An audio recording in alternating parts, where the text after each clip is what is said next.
What it do? What's going on, folks? Welcome to another live edition of Real Talk for Real Men.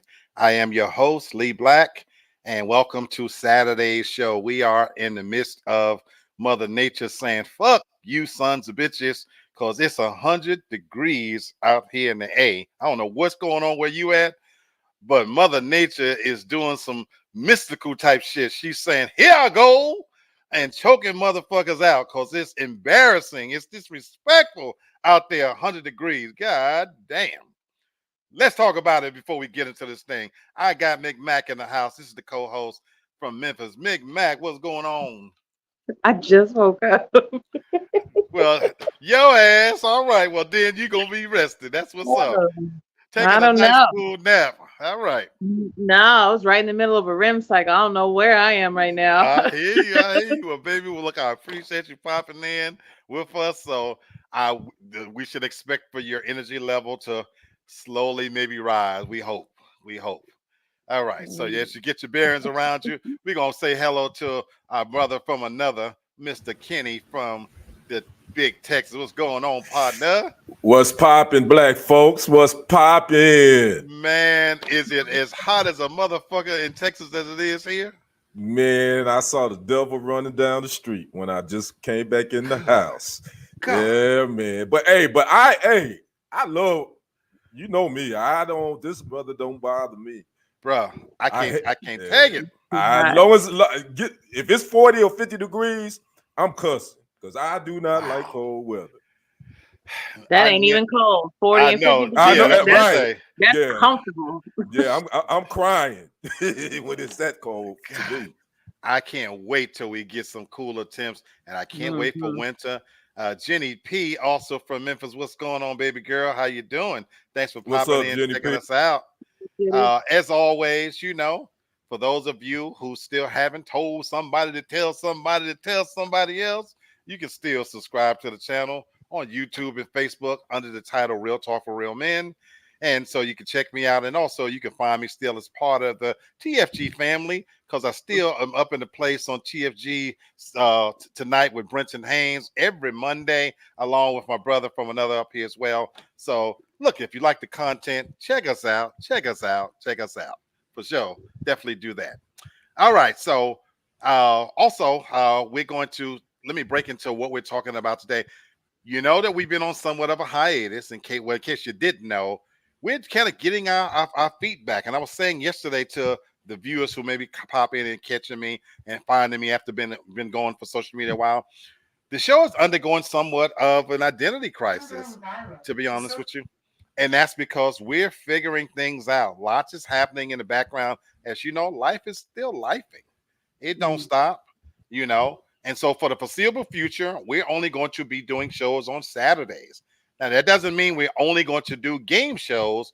We're going to throw in serious topics about men, women, love, sex, bullshit, fuckery, and foolishness, as we always do. We're just going to mix it up. It's going to be good for us in terms of quality of life, peace of mind, mental stability. And it gives hopefully a chance for you guys to really enjoy your own life. Me stepping away from social media, I'm a big advocate now of making sure you disconnect and stay connected to real shit, to people, to family, to children, to each other, and to yourself. All right. So that's my little soliloquy on that right there. So just so you know. So again, I'm going to have to change that from Wednesdays. But we are doing a part 2 of A Mind is a Terrible Thing. Mind is a terrible thing. We're doing this really in honor of getting ourselves back into that mental space where we're thinking about school. For those of you who either are in school, children going to school, getting that mindset as parents for them to go back to school, for some, and I've said this on yesterday's show, for the little bastards that you went all out with who graduated high school, make them do something else. That's not the end. A high school diploma, that's what they're supposed to do. Send some of these little sons of bitches to college, make them get a job or do something. So this is some brain teasers to get you back in that mind. And when I say sons of bitches and bastards, I mean that with love. I mean that with so much love, But also literally. You know who you are. Oh damn.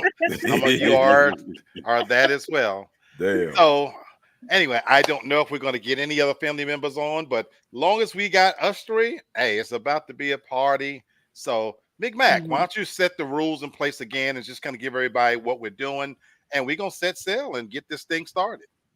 So, of course, we know it's the game called Debatable. We don't play by their rules. I'm just going to read off a topic. Each card has five different questions on it. And we're just going to, have a nice, fun discussion. Some of them are a little bit more serious, some of them are a little bit lighter. But we're just going to be so interested to see where the conversation takes us and where we all know that we will eventually end up at. So, we know. Right. Okay. Right. There seems to be a consensus that everything leads to sex, but I don't I It's don't the Oh, circle of life on this show. yeah, pretty much. Yeah, that's pretty much where it end up. we shall see. But some of the topics are serious, so we'll see. Okay, so let's get things started. A mind is a terrible thing, and just so playing a little mind game. And so, Tasha, what you got for us to get us started? So I guess I can wait, but I actually had like a couple of questions that I came across that I saw that I would like to, just kind of Okay. like put out there for like the group and everything. Let me see if I can find it because I'd be curious to see like what everybody's opinion is on this. So there was a video of this lady, she had posted like on social media and somebody responded to it, but I'll give you the gist of it and I'll ask, would you all, the question was, would you let your husband co-sign a lease for his baby mama? Like if she was going, for like an apartment, not like a car, but like, would you let your husband like co-sign a lease for your baby mama? And so I would ask the men, would you're married, you moved on, you're in a new marriage, you're in a new relationship, you have a baby mama with children, a couple children. Would you ever go to your wife and just say, hey, my baby mama, she's having problems getting she's getting ready to get kicked out. She needs a new place or her credit ain't great. Would you mind if I co-signed a lease for her? Or would you even ask your wife that, your new wife that? Or would you just do it and just be like, fuck it? And so for the women, would you let your husband co-sign for a lease for your baby mama? So Mm.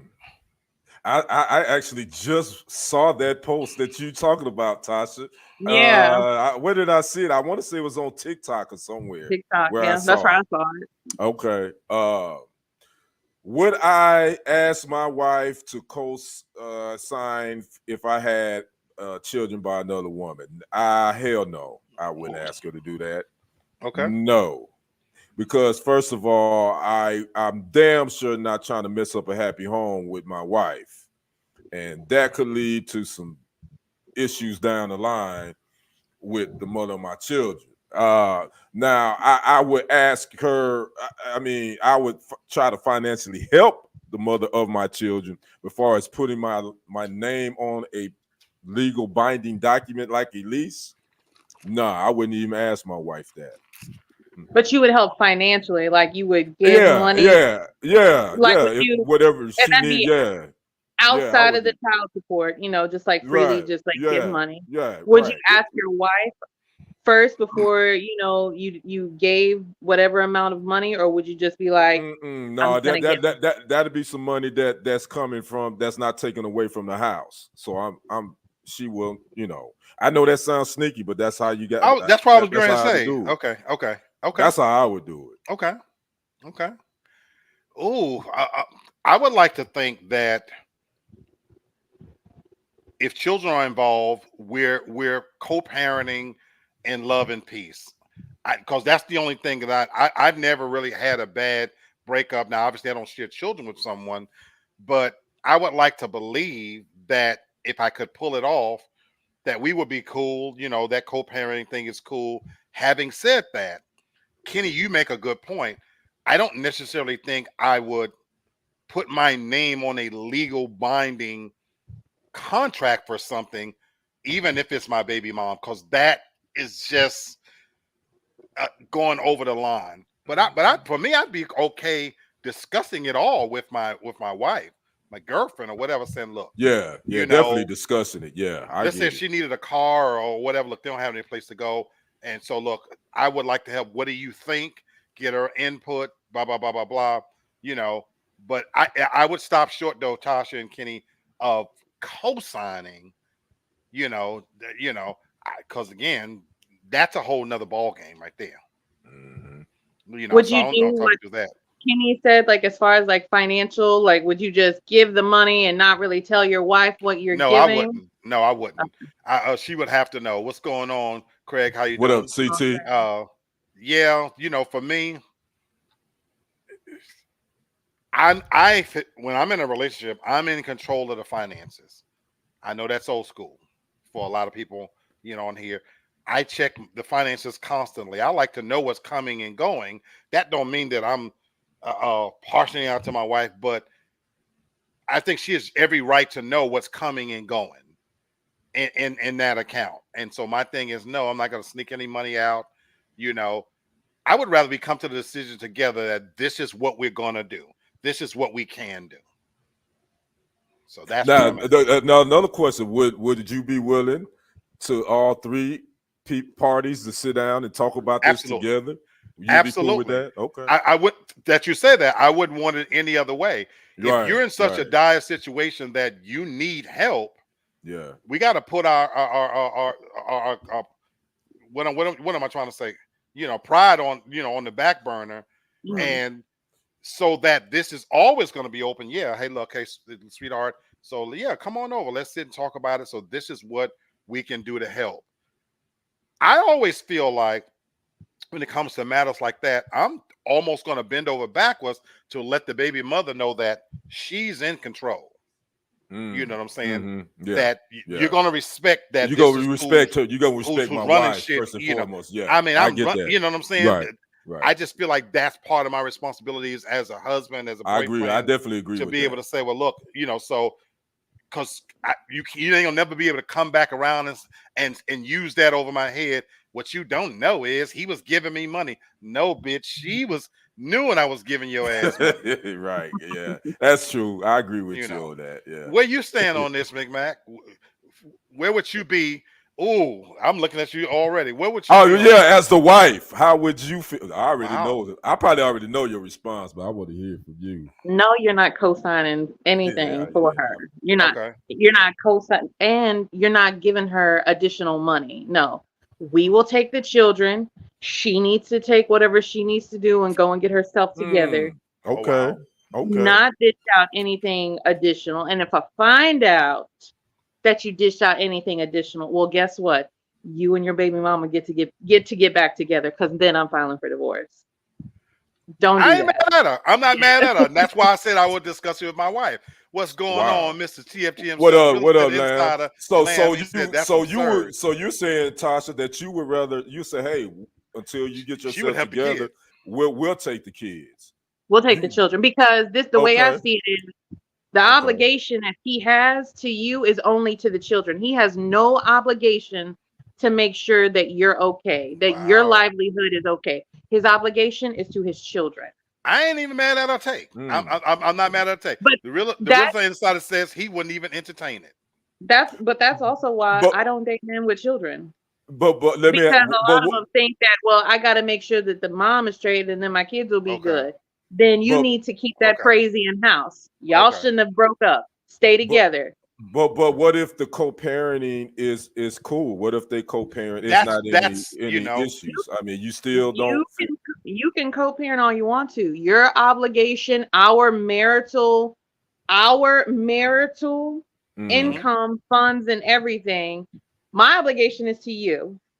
right. That's, as your wife. My obligation is to you. Right. Right. That's it. So you're not, because if you co-sign something for her, then now my name is in it because we're married. Okay. But then Okay. also, as Right. far as like the money goes, you are, no matter where you get it from, you are taking money away from the household or away from things that we do. You're taking that money out of the house.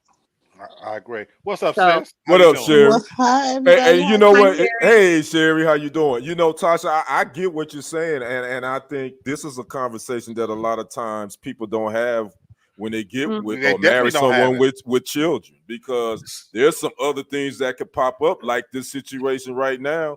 That men or women, when you marry them, they're a package deal, So and that's then where I got a different question, and they Tasha. baby mom and baby daddy is part of that package too. So So that's why I want to add something to this. What's going on, It's a sis? comma. We're It's playing a mind comma. games, and the question is, would you let your husband co-sign for the baby mama?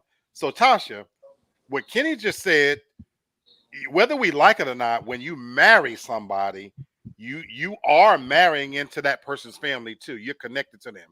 So okay, Mhm. what if it's the parent that needs something? So your husband's mom is in a situation where her livelihood is at stake. Could he co-sign for a mother, for a parent? That's different, and that's a whole other conversation. That's what I'm saying. I want to see how you Yeah. see it. That's a whole other Okay, conversation because I get it. Like, okay, that's your parent. What okay, now we're looking at what your relationship has been with this parent, okay. like your whole life. Is right, this a parent that just breezes in and out?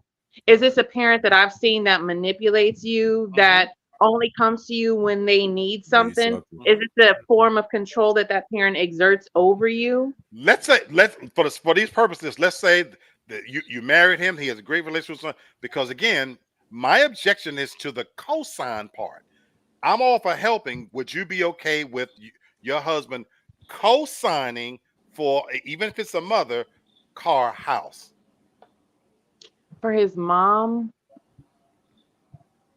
I may be a little bit more lenient with that. Like I Okay, might be okay okay, with that because okay, that's your parent. okay. That's your That's parent. why I wanted to see where you stand on that. Yeah. Sis, you're welcome to chime in. I want to read Craig's real quick, but Craig says, I have a rule to not sign for anyone. I would give her a sum of money towards the car, but she would have to pay me back. So you'd give her a loan. Right. Both of y'all I living in the car now. See, look, that's crazy. see. Tasha's like, fuck that. You can't even help. See, I'm with you, Craig. If I have a good relationship with the baby mother, I might will, but I'm gonna ask the wife, Tasha. That's all I'm saying. Right. I'm going to ask the wife, like, look, can we help? Now, if she's as adamant as you are, then I guess the baby mother is fucked. Yeah, I Well, get right. At the end of Sherry, the where do you day, stand on this? I go along with Tasha. No, he's not helping her do nothing Wow, when wow, it comes to that. Y'all not together. If you wanted to be doing having help, then you should stay with him. wow, No, mm, wow. hell no. mm. Because So I, I let And me then think if you let, about have it to, like go ahead. I'm I'm sorry. sorry, Tasha. Go ahead. I think about it like this. If you didn't have those kids and this was just an ex, if y'all didn't have that, would you really still feel compelled to help this person? Would I think you that's still, different. it Yeah, But that's like yeah, where, that's again, like you different. said, it's because of the kids Right. that you've made a life with this person, and even when they get grown, you're You gonna have a connected. You attachment connected to to them. them Yeah. forever. At the you end of So the day. as an adult you have know a me. No, responsibility no, to hear me out, though, yourself. McMac. Hear No, me out. no, I get Hear me, that, but hear you me out, still McMac. connected though. And that's the Yeah. thing, because again, you're talking to somebody who's never had a bad breakup. So I I always didn't find either. it strange when people break up and Me she's a too. bitch and he's Yeah, this, that. And I me always try to too. I stop the never guy, had like, well, one of wait a those. minute. Yeah. She couldn't have been all that if you chose her. So Hmm. as crazy as the shit I say, I have love for all of my exes. This is real talk. I have love for all of my exes. If they was a girlfriend, I loved them in some kind of way. So I'm always in some way going to care for them. And if a child came out of it, it adds a different level for me. Definitely changes it. Yeah, for me too. Again, me and Black might be the wrong dudes to ask this, but I mean, I didn't have a bad breakup, didn't have a bad divorce, so you know, I I would definitely wouldn't disrespect my wife though, and do it and try to do all this and not consult her, because Well, at the end of Lamb the is with day, y'all, just so you know. uh, He said Lamb, for Real Estate Insider with Lamb, he says I wouldn't even entertain it. And that's cool too. That's I right, get man. it. I mean, I mean, you know what's funny? It's no right or wrong answer. No, here, it really though. ain't. It really really ain't. It just depends on, you know. Then I have a caveat to it. So all the scenario still remains the same. Okay. But what if the baby mama has a boyfriend? Are you still willing to lend that helping hand? Hell No. no. No. No. Oh, No. but No. but the connection and everything is still No. No. Because now- The connection has it's shifted because now. That connection she is has shifted. now Right. because my thing is I don't believe in taking care of men. If you have a man in your life, Right. You don't need to be shouldn't asking even me be for coming nothing. to me. You know, Right. that motherfucker need to be getting out there getting 2 and 3 jobs or some shit to You make better it call happen. Make it happen. Tyrone. Hell, you better know. call Tyrone, baby Yeah. mama. Hell. And in case you were wondering, Tasha, I extend that with children. If I have a grown child and that grown child has a boyfriend, you shouldn't be coming to me. Now, if you by yourself and you struggling, I'm always gonna be daddy. But if you laying up getting your, oh God, I had to go. I got a daughter. But so if you laying up getting your legs bent back, hey, Black, giving away free pussy. Wait a minute. Hey, I got a daughter. That's 20. So if you had a daughter, you might look at this a little different. Okay, so I got a daughter. So my brother, you got a daughter. She has a boyfriend, and every time you look up, she calling you, "Daddy, I need this. Daddy, I need that." We showed on rent. You're giving? I'm definitely doing that, but I'm also saying that you got to get the hell up out of there. What is he doing? You know what I'm saying? Yeah. But when it's your daughter though, you don't have one of them. But if you have one, I don't know. You would probably I truly would feel that change your way. mind a little bit. No. I got you. Okay. I got a daughter. Go ahead, sis. Yeah, but you ain't a daddy either. The daddy-daughter's relationship is different. I feel you. No. I feel you, Kenny. And so you know what? Kenny. You could be right. Yeah. No, Kenny, I'm gonna be honest with you. I got a daughter, and I'm like a daddy when it comes to my daughter. If she got a man, she shouldn't be asking you, right, sis? No, it's wait a minute. So I'm going along with Kenny when it comes to. Okay. Well, Sherry, go. Okay. Oh my God. When it comes to my daughter, I know that's right. Talk, Sherry. Talk. My daughter. I'm helping my daughter. I have to. Talk, Tasha, where you at with the kids? Talk, Sherry. What, like if you have a you have a child, son or daughter, and they got somebody, and every time you look up, Mom, can you help me? My rent is short. Nope. Y'all need to figure that out. Me and McMack on the same page. I don't even go to my dad and ask him for like money or anything like that. I don't do that. And we just had that conversation because he was saying like my 2 younger brothers, like he said between those 2, they constantly asking for something. And one of my brothers is married. I like you bold to fix your mouth to ask for anything like that. You bold. I'm single. I don't even do that shit. So Craig says the reason why I would give the money is because the car would be used to carry the child around. For me, it's not about the baby mama, it's about the child. I get the child's gonna be in the house with you, okay? So she needs to Fred Flintstone it for a while, okay? Until she builds some money. Damn. As you guys see, a simple question takes us somewhere else. Yeah, we went down a long trail on that one. Yo, and that's just question 1. Yeah. McMack, what you got for us? Okay, let's see here.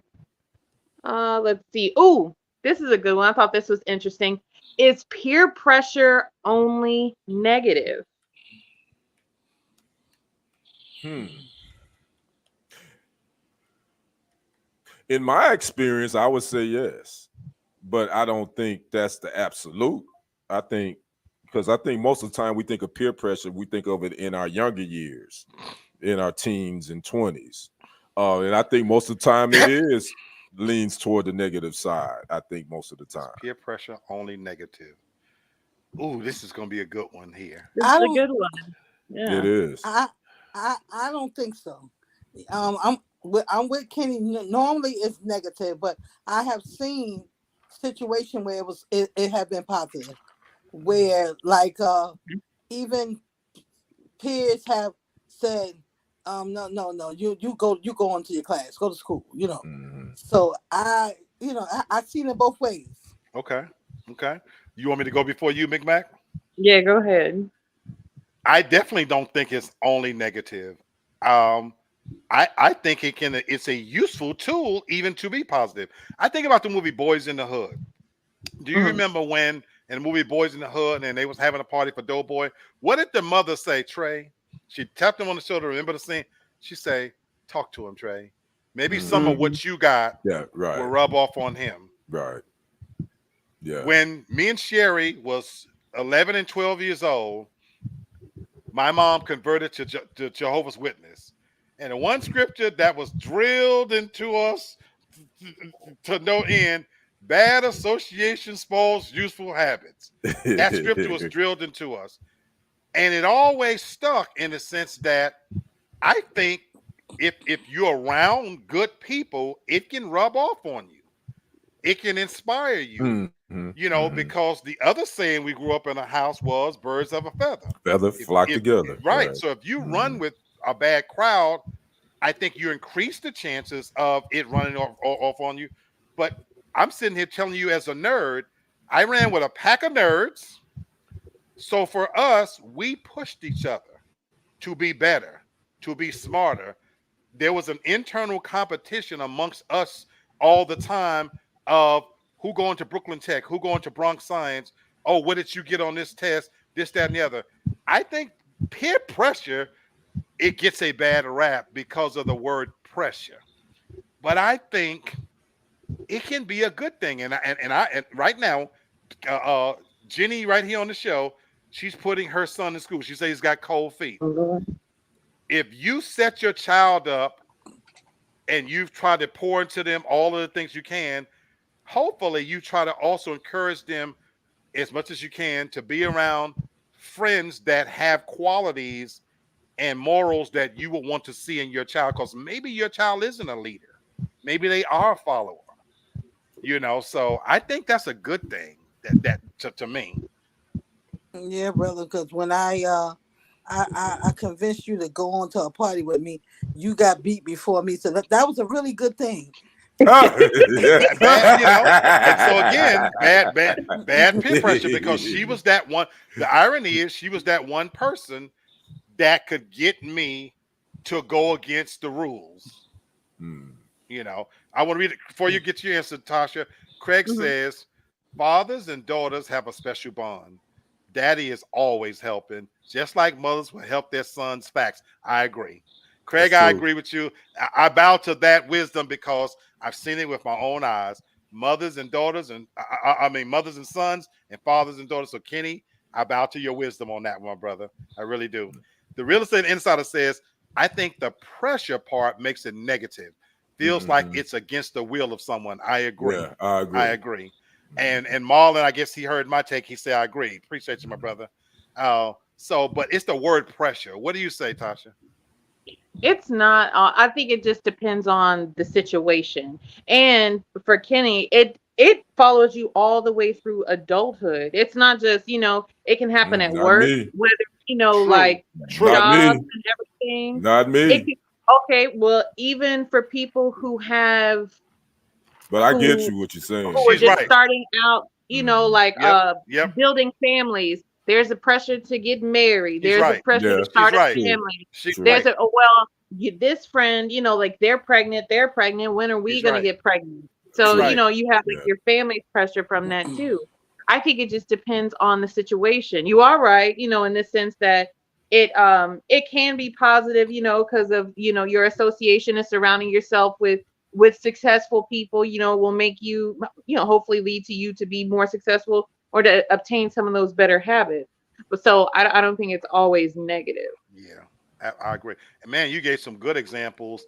And Hmm. social media. Yeah, definitely has Social changed the media game. Yeah, is a yeah, type of pressure. it is. There's That's millions of true. people that wake up every day and they feel the need to be something they're really not. I tell you, right. Damn, you right about that for You Or know, sure. even something else, Kenny. I know that you're heavy into like gym and working out and everything. if you dated someone who also wasn't into heavy, not necessarily that they would be like fat, Right. but maybe if Right. they weren't heavy into the gym, they may feel a pressure, even if you Yeah. don't Good ever say example. it, Good to example. Right. be in the gym Right. as well. Good Yeah. So example. Good True. example. Ooh, real good examples. Yeah, nice one. Okay. McMac, what you got for us next? here's one. Do video games make people more antisocial? I think so. Yes. Ooh, Yes. Hell, even social media. Yes. Yes. Yeah, that's all I got for that one. Yeah, I think so. That's a yes, is a full statement and a full Yeah, conversation for yes. Kenny. Yeah. And I don't play video games, but yes. see it. I don't either, so I have to be careful. That's why I'm having time to drink this in a little bit. You know, but Kenny, you say yes. I think You so. think video games make people more antisocial? I think it does. I think because with this virtual reality stuff that you can do and all this, it puts them I guess it takes them to a make believe environment that's on their television, and you can play it over computer and all this type stuff. Whereas then they really don't want to. I ain't gonna say they all, but I just think it does. It has made our society more antisocial, especially video gamers. Hmm. Craig, I'm coming to you next, Sherry. Craig says, I always thought that peer pressure is when someone is pushing you to do something you don't want to do.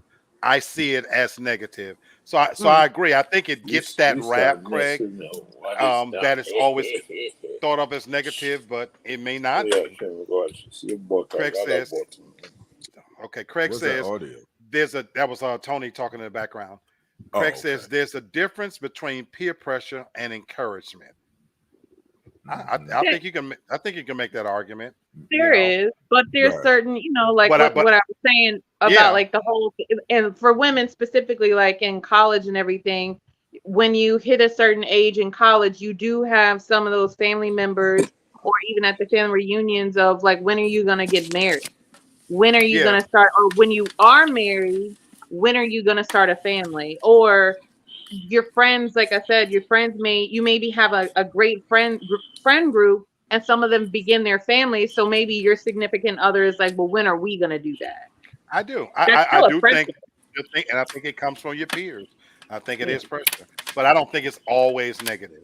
It's Uh, not. I don't to think answer it is. this question about video games, uh, Mar DiCaprio Anderson says, honestly, today's technology has changed social habits completely.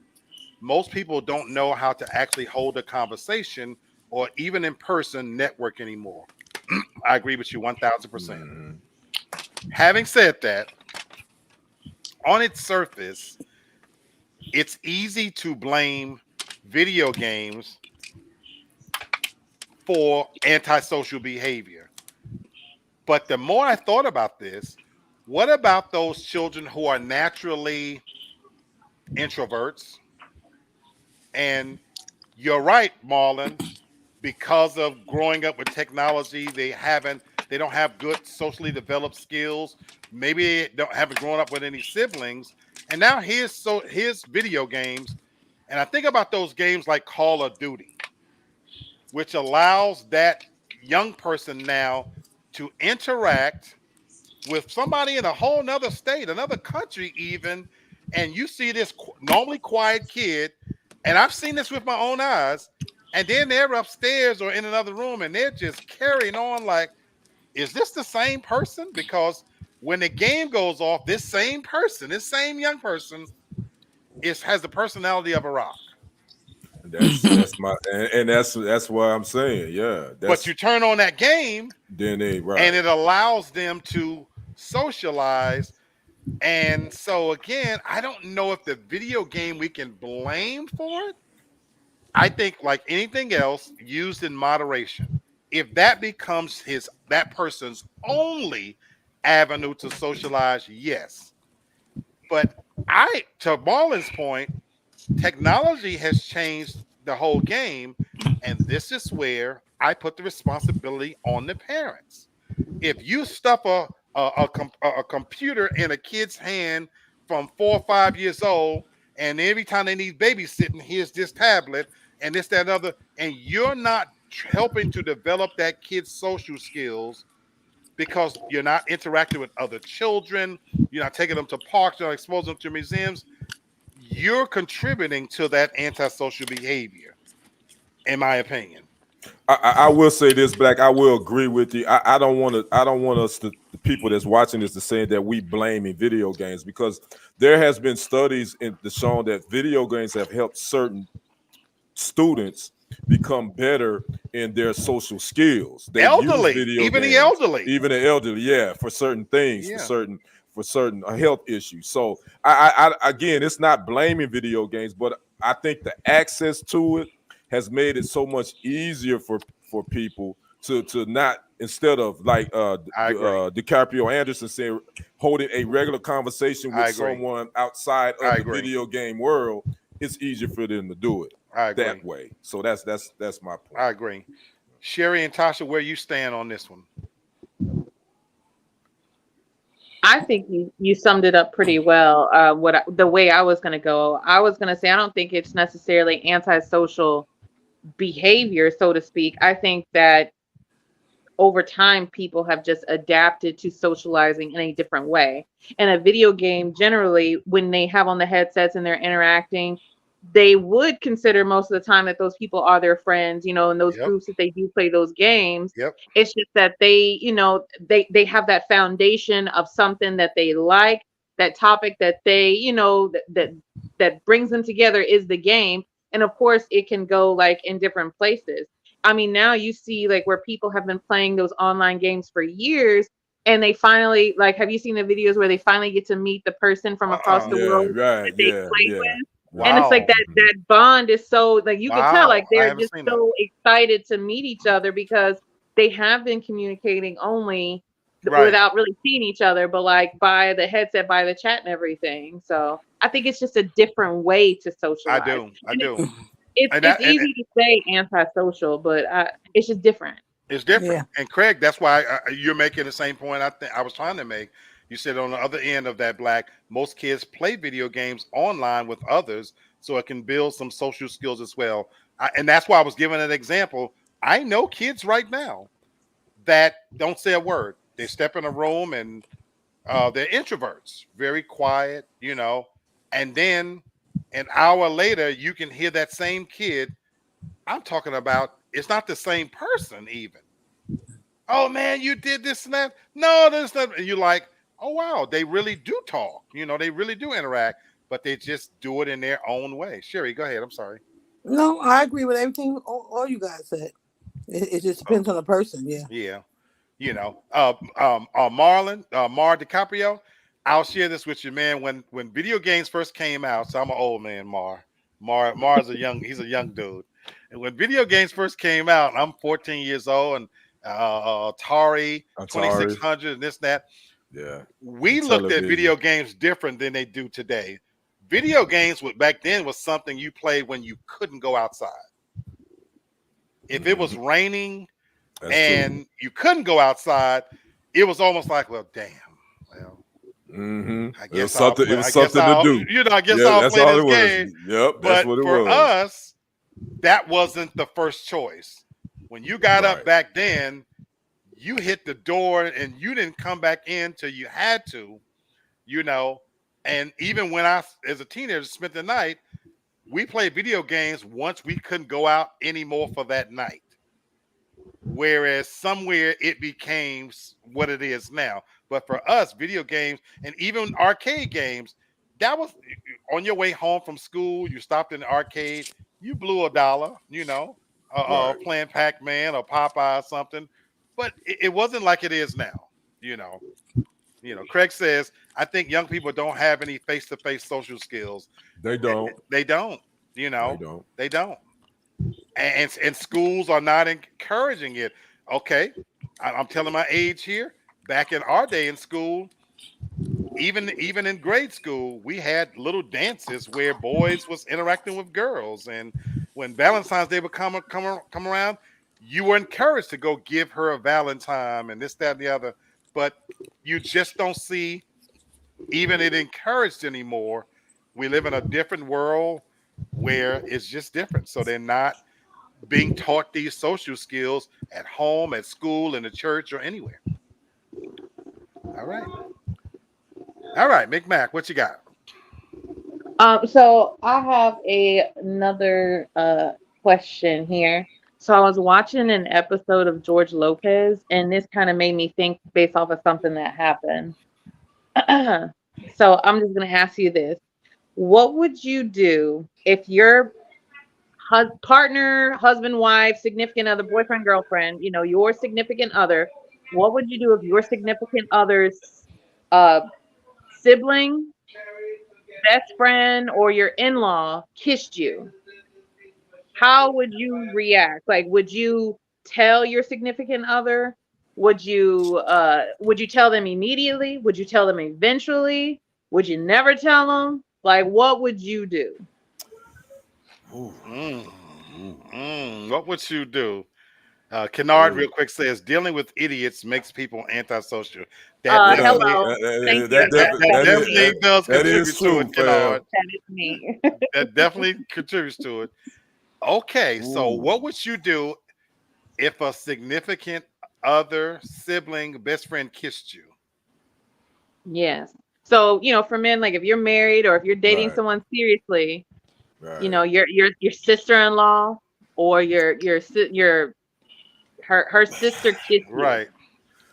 What you gonna do? I actually, I'm not going. I didn't run in. I actually had something similar to this happen to me probably about 12 years ago. A good friend of mine, his wife, made a pass at me, and it was basically she sent me a provocative picture, and I let you put your Right. you guys could Right. and I didn't while I was at the house with them, she sent it to me. I'm sitting they sitting together, and so the long story short, I told a mutual friend of ours about it, but I didn't tell my buddy about it. Just like, man, how do I maneuver this? Oh wow. So I never said anything about it. Wow. Fast forward like 6 months later, he and his wife get into an argument. She brings my name up and saying, yeah, I didn't yada yada yada. So then he confronts me the next day. Wow. So then I had to tell him. So we kind of we wasn't on speaking terms. I came out and just told him what happened. So from my learning experience, I would tell him, right? I had to tell him. Nah, Wow. I ain't sitting on that shit. Okay. I ain't sitting on it. I want to go last on this one. I want to hear what you ladies would say. Sherry, what would you do? I'm telling. I know I'm telling. It depends on the situation, and it depends on like where I'm at. It depends on what they do. Now, if you say kiss, if a person kiss you, Tasha. Yeah. Yeah, they kiss you like on the mouth, the tongue and everything. Right. Just We're talking a lob you up real romantic, quick. I'm interested kiss, not hey friend. Y'all want me to be honest? Yeah. Being honest, it depends on it whether I like them. I like them. Oh wow! I don't know, because I might have found him attractive and be like, okay, all right. Yeah, oh wow. So I don't know. Okay. We appreciate your honesty. We appreciate your honesty. Okay. Really do. Tasha? I'm telling. I am too, Tasha. I'm telling. I am going to oh my God, I'm making a scene, because why would you do that? What was it about me that made you think that you could violate my personal space like that? What was it about this scenario that you thought that it would be okay to violate that relationship with your friend or with your sibling? I'm making a scene immediately. Wow. Okay, so let me ask a question, Tasha. Suppose it's your friend, man, make a kiss you, and you're making a scene immediately.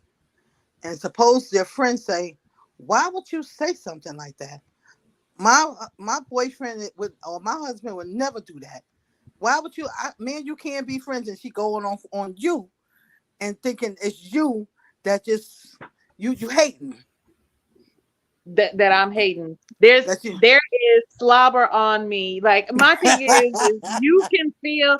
I would say it like this: you can think whatever you want to. I know what happened, and he knows what he did. Right. So if you don't want to be friends with anymore, that's fine. But he still did it, and I'm gonna say Right. if he did it to me, Okay. being this comfortable, then he's gonna keep. Then he's doing something else, and it's only gonna get worse. And I don't want to hear shit about it. Okay. Because I know people who do that. They have turned it. Yeah. Okay. Right. Oh yeah, for sure. Okay. Let me read Craig's answer. Craig says, "Kiss her back." Just kidding. Oh, He said, just kidding. He said, I would tell my spouse, if you don't tell, that person may think you were okay with them kissing and try it again. Mhm. All that's true, I'm not telling. What? Man. I'm not telling, but I'm leaving myself open for plausible deniability. Boy, here you go. she finds out I'ma hold you down while she beats you. Okay, Yeah. So Yeah. here's my thing. Here's my thing. Sherry said, if you want me to be completely honest. So my thing is, and this is sad, but whether I'm attracted to or not, I always kind of look at it as that's probably who I might end up fucking next anyway. So my thing is, if she opens that door, my thing is I'm filing that away with that's a check. That's a check in that column. I'm not telling. And my thing is, if it ever comes up, oh, I'm gonna bury that bitch. You are kiss. You kiss me. You bitch, baby. Really? Look at this So- bitch. So I have a question. What if it's witnessed by a third party and the third party tells? That's different. If it's witness, that's why I said I'm leaving myself plausible deniability. But if it's witness, then yes, you put me in an awkward position to You where have to tell. you have to tell. You know what I'm saying? Now, I might try to get something out of it first and then still tell a lie that it didn't go no farther than a kiss, but you know. Man, listen, I'm telling quicker than one of them dudes in the interrogation room on First 48. Okay, I'm telling. I'm telling like I'm screaming like So a Kenny, canary. suppose you and your girl is still together, but y'all on real bad terms, and Mhm, y'all about to on the verge of breaking up, mhm, and one of her friends kiss you. mhm. You just Yep. tell him. I'm still telling. Mm-mm. Because it's still a snake around you, and you need to know, no matter if we're together or not. Yo, there's still a you snake. think that chick, your BFF, your BFF, she trying to give up some of that nappy dugout. This is coming from so, experience. When I split from my wife, all her friends tried to fuck, and I told her. And again, nothing came of it or whatever. And what's crazy is she still stayed friends with these bitches. So I regretted not knocking them bitches off. Right now, to this day, I could have got them pussies, because again, she didn't break up the friendship with them. And so I could have got them. They came over to the house and everything. I don't know what happened with you, and I ain't gonna say her name, everything. But oh my God, it's that. And then one of them in particular, she had a dog head, but a killer body. You could cut that head clean off, but that body. You still told. You still told, so that's all that matters. You still did what I needed did to be tell, done. and I regret telling. I should have kept that to myself. Craig says, to be honest, Black, I started to say that I wouldn't tell because I wouldn't want to start any trouble. But if you don't tell, now that person has something over you, and that's why Craig is going to come down to her word against mine. So Black. So okay, your wife tells you, "Oh my gosh, Kenny kissed me while we were in the kitchen." Yeah, Kenny, I'm putting you in it. I'm putting you in it. Yeah, why Kenny. you It's putting Black's me in wife. it? Shame on you. You just kissing this man's wife in the house. I'm kissing everybody's wife now, huh?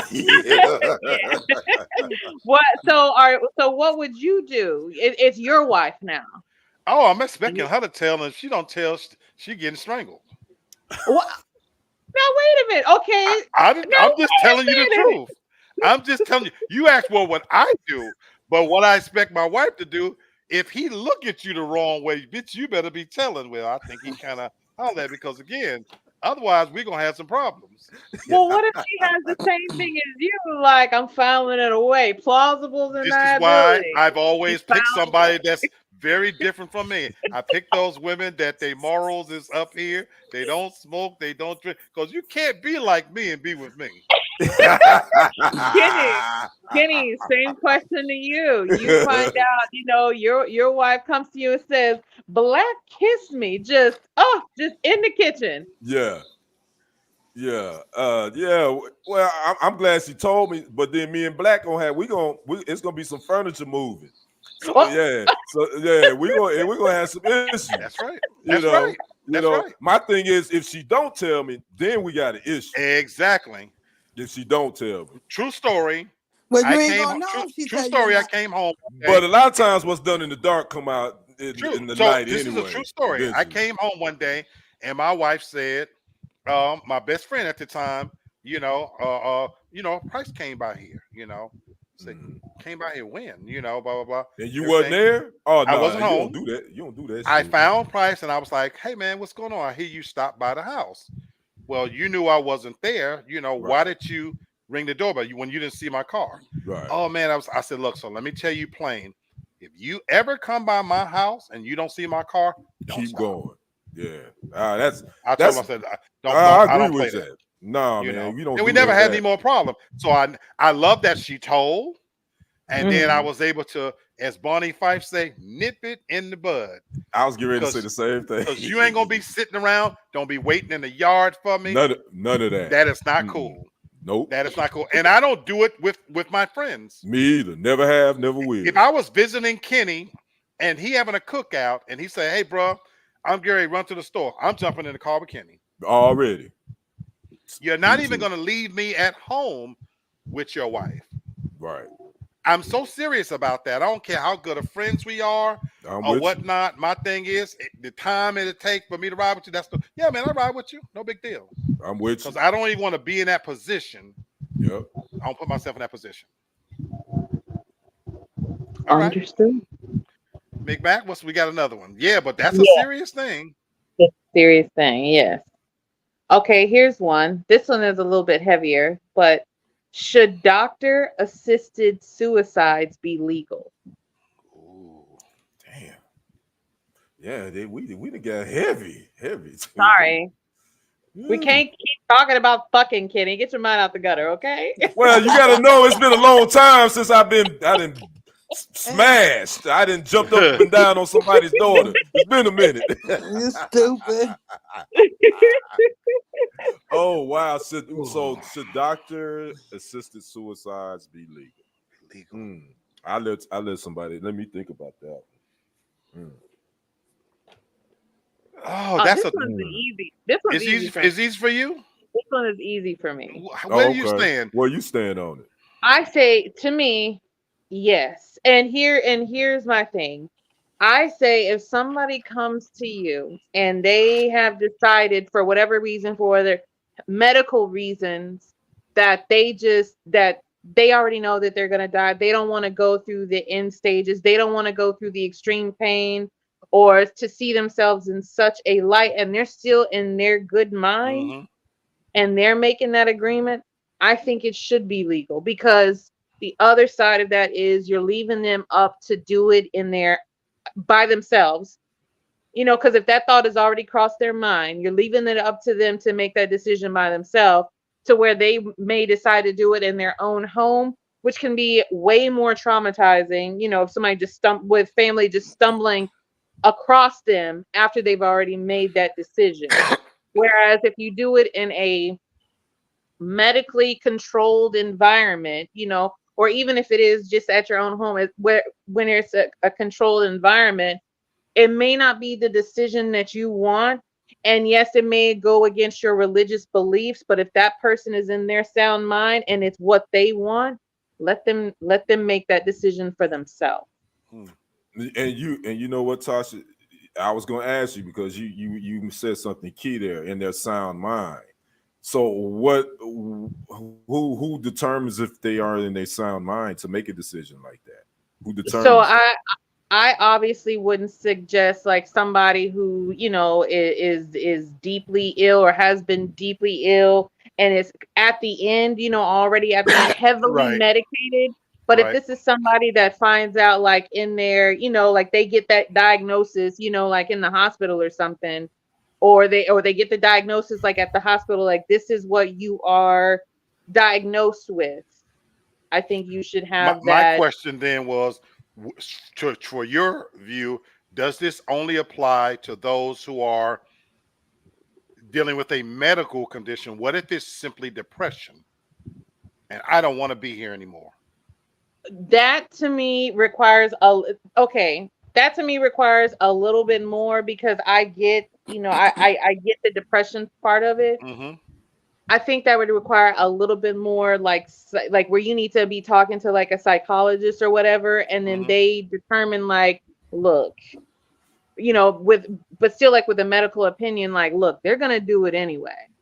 So if they're still making that decision that they don't want to be here anymore, and Hmm. instead of them eating a bottle full of pills Hmm. or looking down the barrel end of, Right. or doing something like driving off a cliff somewhere, let them do it. Okay. Okay. Craig Wow. says they sort of have that now.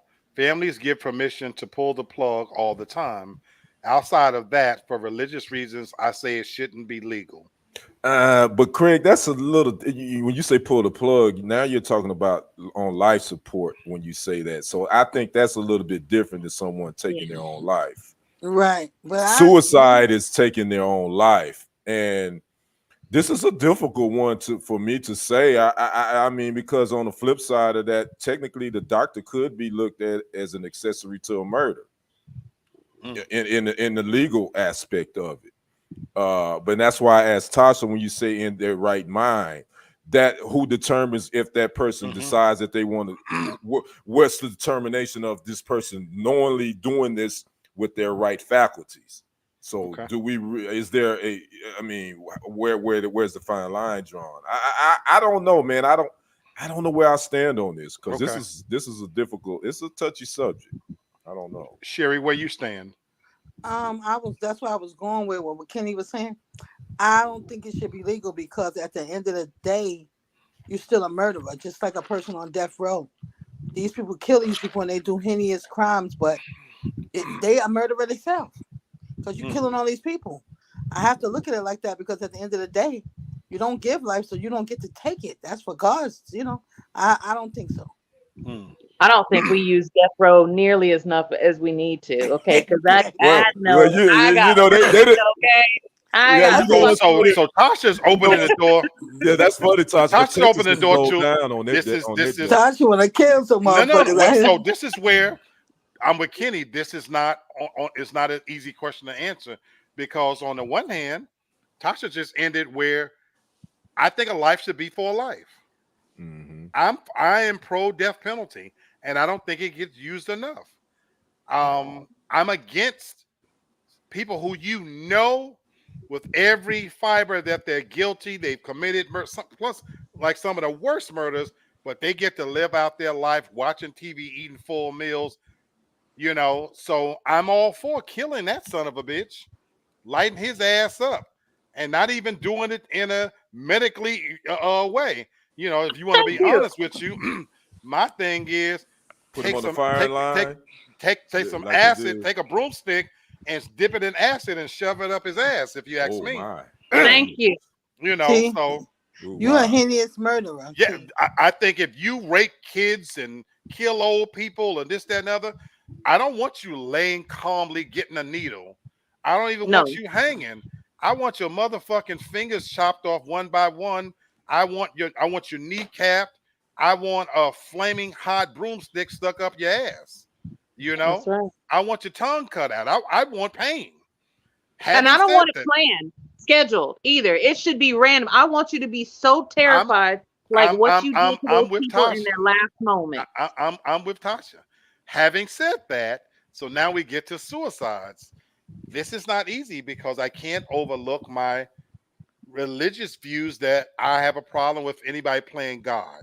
Because even in the analogy Craig talks about, it could not. It don't always have to be that the person's on life support. What if that person laying in a hospital bed, something happened and now their quality of life. And I'm gonna tell you what came to mind with this: a quadriplegic.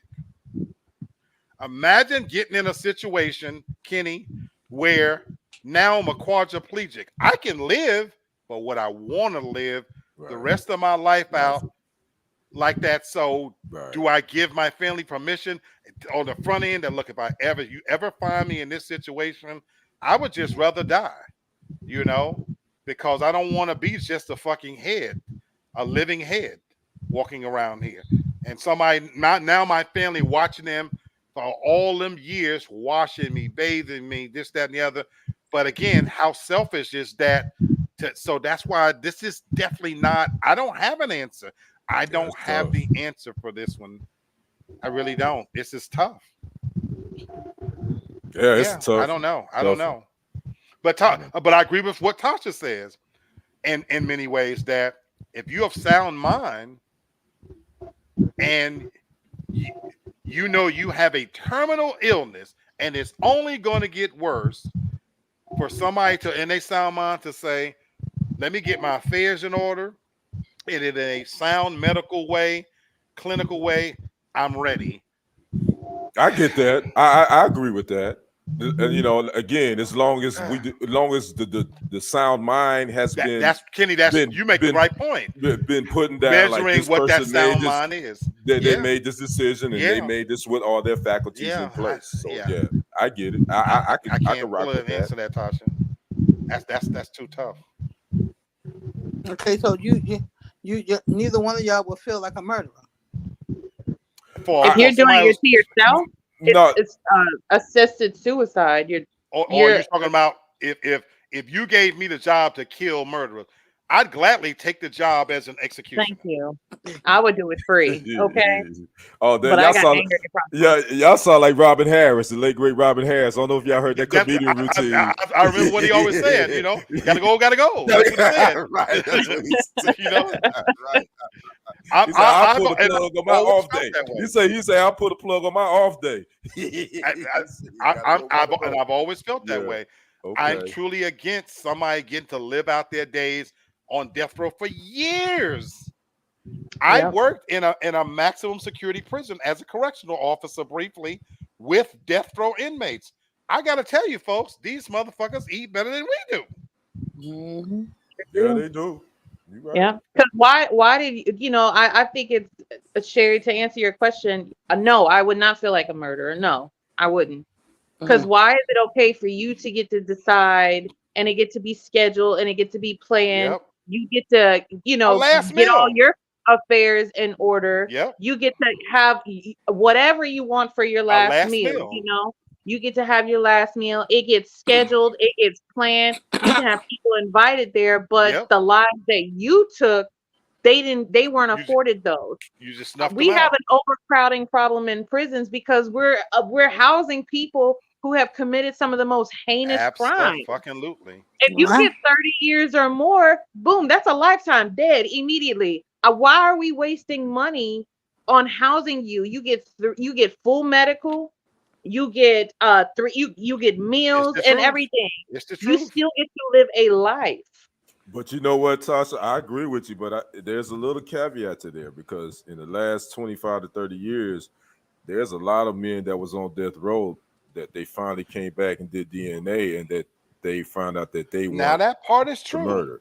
So in a sense, if you pulling the plug just like you taking Skittles, there would have been some men that would have been killed.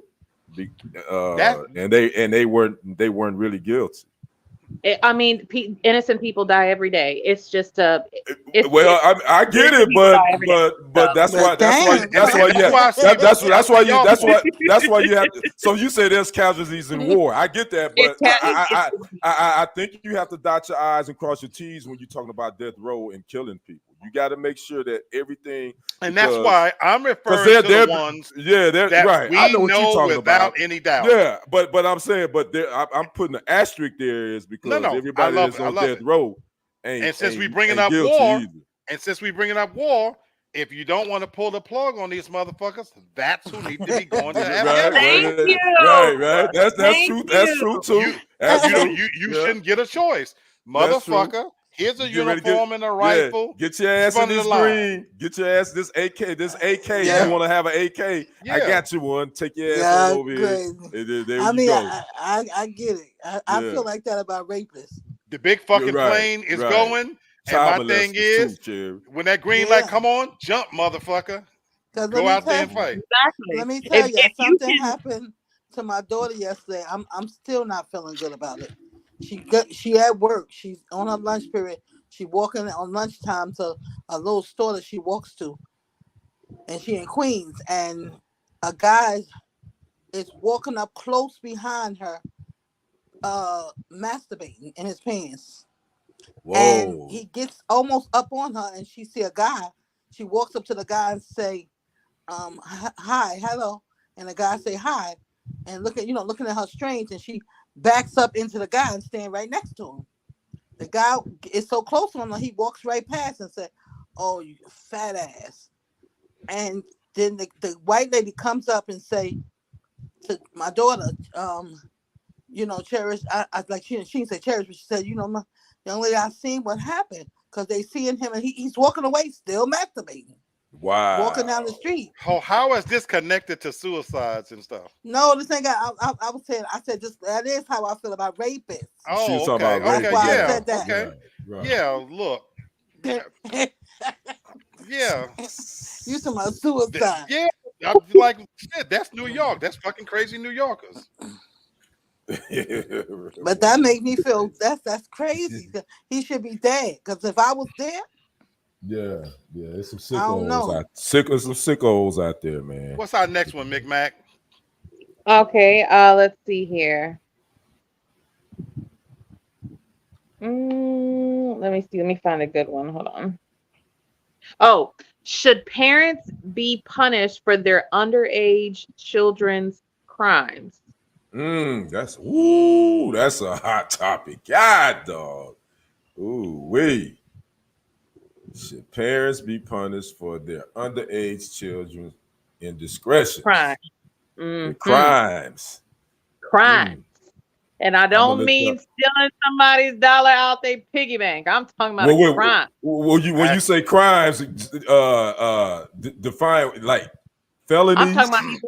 I'm talking about these little terrorists running around Memphis with the guns and everything, the robbing, the carjacking, Okay. So you talk about like felonies. That, okay, actual crime. You talk about violent crimes. Yeah. Okay. Yeah. Crimes. They around here choking people and shit. Yes. 17, you talking about 17 and under. Yeah. Children, Okay. 17 and under. Yeah. 17 and under. I'm glad you set the parameters. Yeah. I'm glad you set the parameters, brother. Because again, if they over 17, they're an adult. Right, yeah, adult. Tap them motherfuckers down. Yeah. But, chop their hands off. Okay, sorry. That's a whole other topic, but that's just me. Go ahead. But 17 and under. This one is easy for me. This is easy for me. To me too. Yeah. This one's easy for me. I want to hear from Sherry or Kenny. Do y'all? I say absolutely they should be charged. Do y'all feel different? You talking about the parents? You talking about for minors? Parents should be charged? I believe like with every certainty that parents should be punished for their underage children's crimes. I believe that with every fiber of my being. God damn. Because I really, if you would have asked me this probably 5 or 6 years ago, I would have said absolutely not. The parents. I'm loving it. So what has changed for you in 5 years? But I'm still even give you pause because the uptick of violent crimes happening with teens and the lack of respect for people of a lot of young teenagers that I've seen with my own eyes, just the lack of respect online that I've seen by these teenagers. They don't have a respect of life of anybody. They don't respect authority. They don't respect anybody. So at the end of the day, where did this come from? Right. It probably came from a lack of training at home, most likely. Okay. So I've kind of shifted my opinion. I think the parents should be held responsible for their underage children's actions. I Okay. do. Okay. Sis, where you stand? I think they should be held accountable too, because good parents, you're gonna know what your kids is at, what they doing, with their friends. You get into all that because I have a kid and I do all that. So they should be in charge because you should know what they into and what they and where they at all times under them ages. McMack? I definitely think they should be. Because too many times it's the same children who are reoffending. It's the same Yep. ones whose parents get on TV and clown when something does Mhm. end up Yep. happening to said child, that they are, they become a victim to their own crimes that they've committed. I think about the Young and Ace and the Julio Fulio thing. I honestly think that had their parents, had there been like some more actions like in place, a lot of what happened, a lot of the kids that did lose their lives in that whole in that whole thing probably would still be here today if some of those parents were given some punishment themselves and being held accountable for not holding their children accountable. I think a lot of times it's so easy to say, "Oh, well, our kids, like we didn't act like that when we were growing up," and somebody will say, "Well, we have to work more, we have this and that." But it's always shifting that accountability to someone else. You still have a responsibility to lay a foundation down for your children, and they should know what not to do and to know what boundaries to not push. There's still something that's being disconnected, not being taught. Some lessons are being missed in the home that you as a parent, that obviously you didn't give to your child. Well, since you can't seem to show your child, let the justice system, let me show you what's going to happen if you don't control and reel that little monster in. I love it. Craig says, if it's one offense, no. If their kids are continually committing crimes, then yes. A lot of these parents know their kids are out there doing wrong. So I get where you're saying about maybe throwing a book at somebody if it's their first offense. I guess, Craig, my thing would be it would depend on what that first offense is. You know, if it's petty theft, I still think the parents should be fined. I'm not saying they should be locked up, but that should be the deterrent right from the outset. We talked about nipping it in the bud. That, and I'm gonna tell you why. Sherry brought up something that, again, I'm gonna tell our age. When we were growing up, there was a such thing as called "Do you know where your child is?" Yeah. Okay, on There was a TV. thing where Hmm. kids' faces were plastered on milk cartons because there was a time when the world, society expected parents to know where their children were. How did we get to a place where malls now are run rampant with young people with not an adult in sight? Where the moment they turn 14, you're putting them behind the wheel of a 2-ton machine that they really haven't been taught responsibly to behave in. And we're sending them to schools that we've taken punishment and rules out of the school. Don't hit my kid. Don't discipline my kid. But you got to be with this little fucker for 8, 9 hours a day. And the pandemic exposed parents that they don't want them in their own house. But you're okay with sending them to school? And then so let society deal with them. And to Tasha's point, now when they do something so egregious, you see first 48, well, he was just gonna get his life together, and he was gonna go to college, and this, that, and the other. But we're not talking about the long rap sheet. So, Craig, you're right. If it's the first offense, I still think there should be a punishment as a deterrent, because if nothing else, now you as a parent are gonna say, well, you know what? You stole from that store, and I just had to pay $1,000. You know what I'm saying? Right. Maybe that stops it right there. But the moment nothing happens, well, it's just the first offense. to me, that's a gateway to doing something else. So I'm all for punishing parents. They're responsible. I'm sorry. Go ahead, I Megan. have I have something to say because it's not, and let me just say this, it's not just the boys anymore. I watch, since they've added, they've released like a lot of like the body cam footage and everything. Like there's Hmm. channels that you can go on YouTube when you can watch body cam interactions like with certain, certain situations, and you can see like the subsequent like interviews and everything. Hmm. There was this girl who couldn't handle her boyfriend breaking up with her. And she was so mad and she plotted. This is a young chick, like 16, 17 years old. She plotted. She went to a party on a Friday night.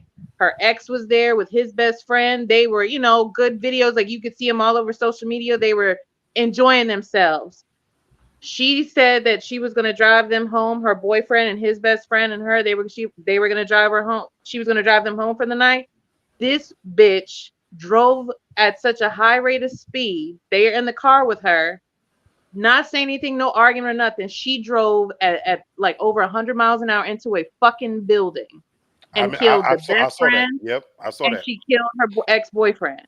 Mm. All because she couldn't handle not being in a relationship with. And it's not, we've got to, I think sometimes parents have got to stop seeing them as, oh, they're children, they're so helpless. They know and are exposed to way more than you probably ever were and probably ever will be. These are not regular fucking kids. These are not kids. But Tasha, go ahead, brother. Go, my And brother. I would say this, Tasha. I get that, but I also say that we're talking about the punishment here, and I want to flip the script too. I think we have to offer because at the end of the day, their brains are still developing. They are kids. I think we have to offer some sort of how can we reach them and help them too. I think So glad you said that. because we're big on punishing, and I get it. I think you commit the crime, you do the time. I get that, but how can we keep them from not doing it again or keep them from doing it at all? So we got to create some sort of programs that we can help these young because they dealing with a whole lot of pressures that we didn't deal with. I'm talking about Black and I know his age, so I know.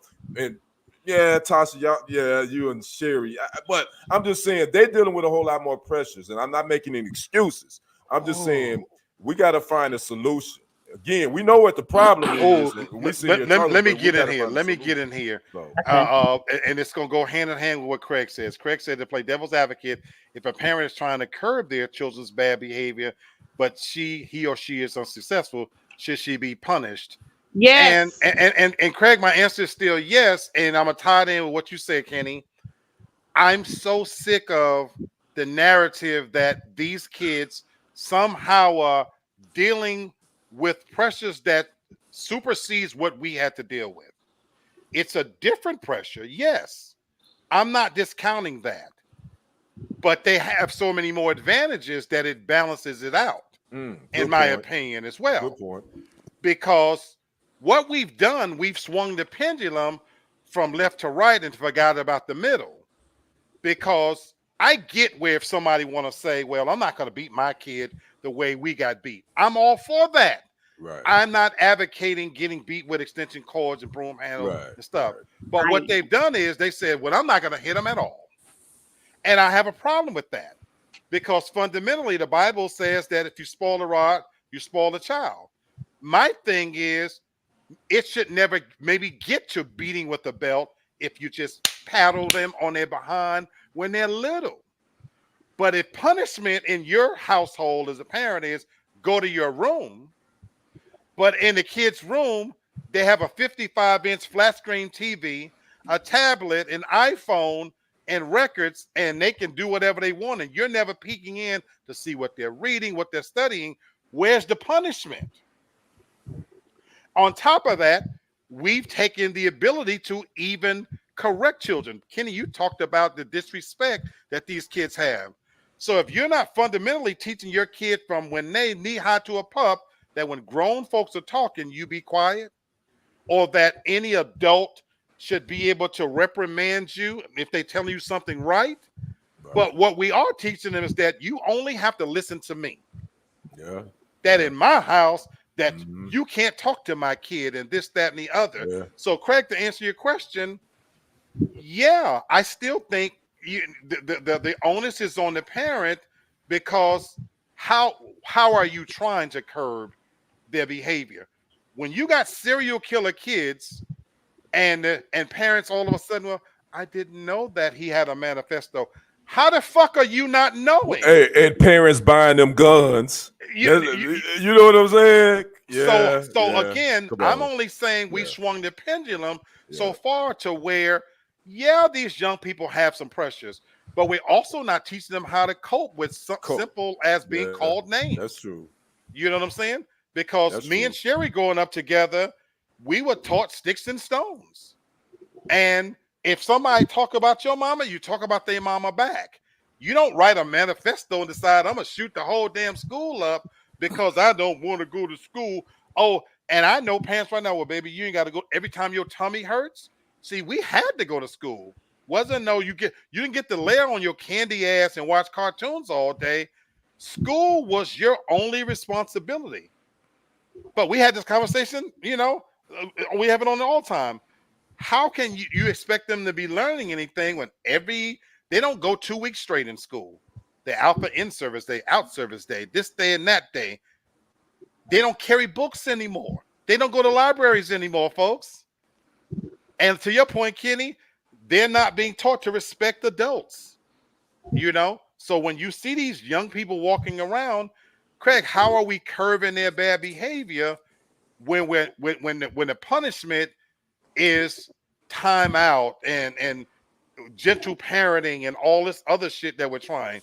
When Dwayne Wade is when you letting the tail lead the dog, we have a problem here. When did we stop becoming parents when a fucking 14-year-old could tell you, I think I want to suck some dick and be a bitch? I think the something else too. A simple lessons are not being taught. Disagreeing with someone is not disrespectful.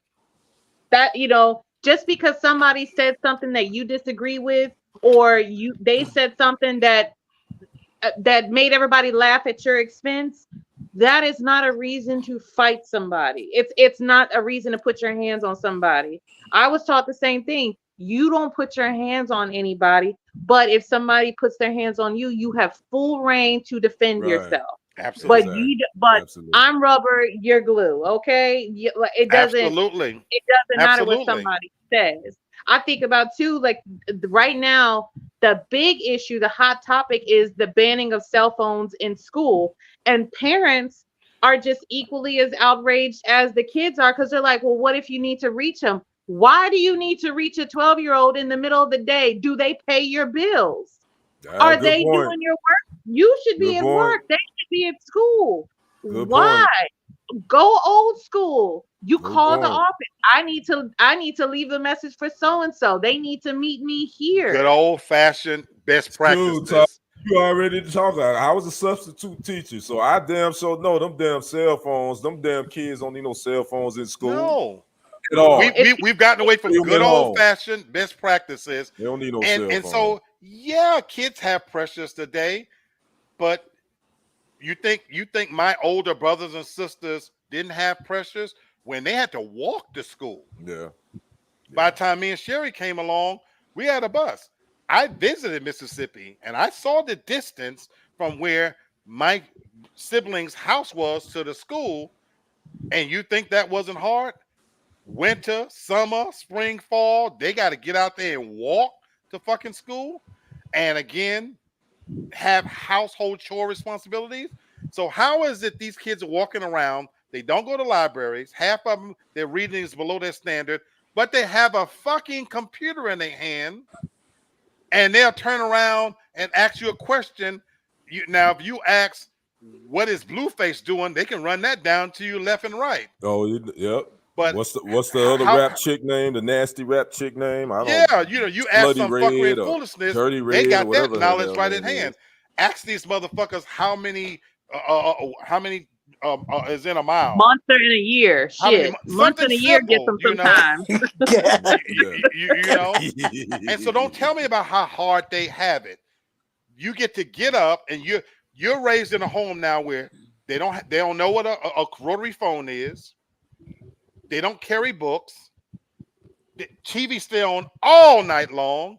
Most of them we don't have cell phones in their rooms because we had one phone in the whole fucking house. They have a cell phone with unlimited access to see porn and everything else. Don't talk to me about how hard these kids got it.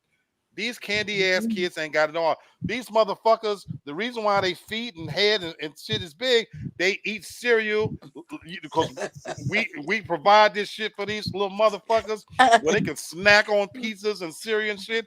Where we grew up, you better eat what's on that motherfucking table. Not cereal, Black. Goddamn cereal. Oh, these big ass. Why you think these kids so big? Church's chicken is big because these motherfuckers, they feet is big, they dicks are big, they pussies are wider. You know, Well, wait a minute. Wait, you know what? Wait a minute. Wait. Stop. Stop. I'm telling you. So can we go to the next question, Yeah, please? we can go to the next question. I'm just saying shit. This will be a fun one, I think. This will be a little bit more lighthearted. Was George Clooney the best Batman ever?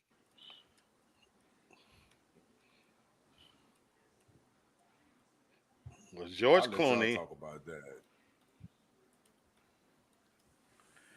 The answer is no. Ooh, who would you say was the best Batman then? The best Batman for me was Michael Keaton. For me. I look at this question the same way as what birthed the Marvel Universe. I don't care who come behind. There would be no Marvel Universe if it not for Robert Downey Jr. playing the shit out of Iron Man. Batman, you got Adam West who played him campy at the very beginning, but Batman came to life when I loved how Michael Keaton played him. He played it with the just amount of right of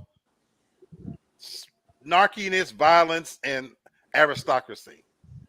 And so I love what he did with the character. George Clooney brought something unique to it, but he ushered in the era of where it became about Batman. And I think about the movies he played in, whereas Michael Keaton, his playing of Batman, it was true to the character, and it was about the villains as well. But when we cast George Clooney, that's when we started making the actor bigger than the role, for me. See, and for me, I would say he was the best Batman because that's the most memorable Batman to me. Gotcha. Oh man, Christian Bale was the best Batman. You know what? And he said Michael was second. So I give them 1A and 1B. I'm not mad at you, Craig, if you choose Christian Bale, because Lord knows he played Batman in a grown, new way of the character being a villain. Of the true people, when we think of Batman, we think of him as a nice character. Batman is a vigilante. Yeah. He kills people, you know. And Craig, I could easily swap. Christian Bale played the shit out of Batman. He really did. Now, so we didn't ask this, but the worst Batman was who? Who was the most recent one? I was about to say the young kid who played that was the guy from and surprisingly it's not Ben Affleck. Ben Affleck. No, but Ben Affleck guy is down there. Who did the Warlock movies? What's his name? Robert Pattinson. Robert, yeah, he's the newest Batman. Yeah, that's the worst. Whoever in a right mind cast him, they need their ass beat. That's the worst Batman. They need their ass beat because Craig, I didn't hate Ben Affleck. I actually didn't hate Ben Affleck. He filled the suit out well, and he had that arrogance kind of. he just couldn't bring anything acting to the character. But I didn't hate him. Yeah. But Robert Pattinson, don't ever please Ever. start over. Stay out of them roles, please. Yeah, stay on. Thank Start you. over. This was you guys' segment. I mean, Yeah. I didn't watch. Adam West was the Batman that I watched growing up. I hadn't watched anything outside of that, so I can't. I was Even about to say, Kenny, you said I ain't got nothing to say. Batman. No, I don't, Batman. because I don't know Adam who West the is the only fuck- Batman how I many- know. Well, how many Batmans played him? All I know is Batman. Now, I don't Kenny's right. You got Adam West, Christian Michael Bale, Keaton, Michael Keaton, Christian Bale, George Clooney. and Patton. Yeah, so 5 or 6. Yeah. Yep. Yeah. Again, I only watched Adam West, and that was in my childhood. And this is why I can't say nothing against him. Craig, you're right. Adam West is legendary. He hated the role, but that was part of my childhood. And I love me some Batman. And then Family Guy brought him back, because Adam. Yep. Family Guy brought him back. A lot of people didn't know Adam West. Yep. Okay, McMax. So we gotta get to another one that's more inclusive. Okay. Do you want to go back to talking about the children then? No, whatever you want. Whatever you want to talk about. Yeah, you're Tasha. Okay. Oh, I think this one. I think a lot of people have something to say about this. Should it be illegal to work longer than 6 hours per day? Shit. For the job I'm doing right now, hell yeah.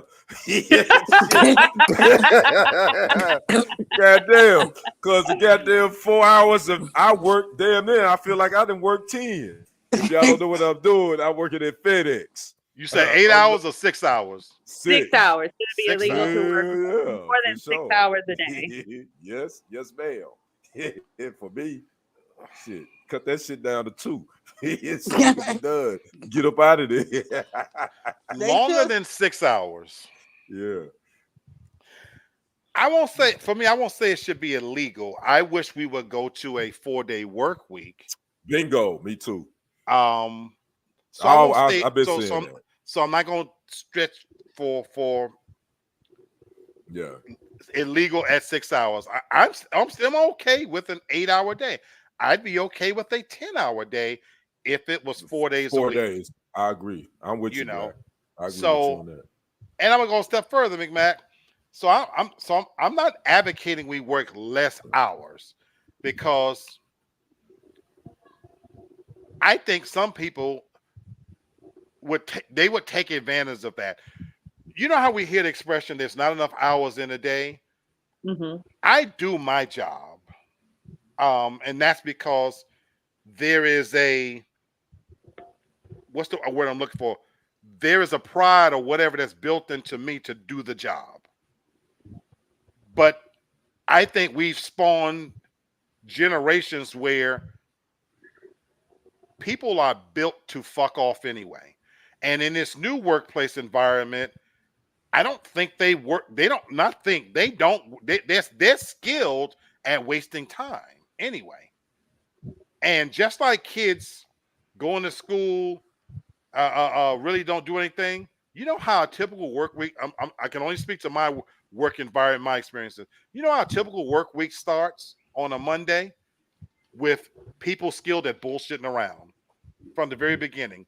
Our day starts with a breakfast chat where we're encouraged to talk about what we did for the weekend instead of getting our monkey asses to work.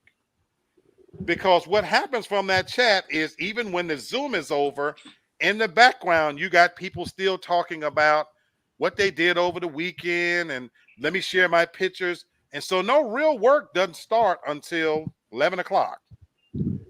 And there are people skilled enough to schedule in this, that, and the other to where on any given day, they only working 4 hours anyway.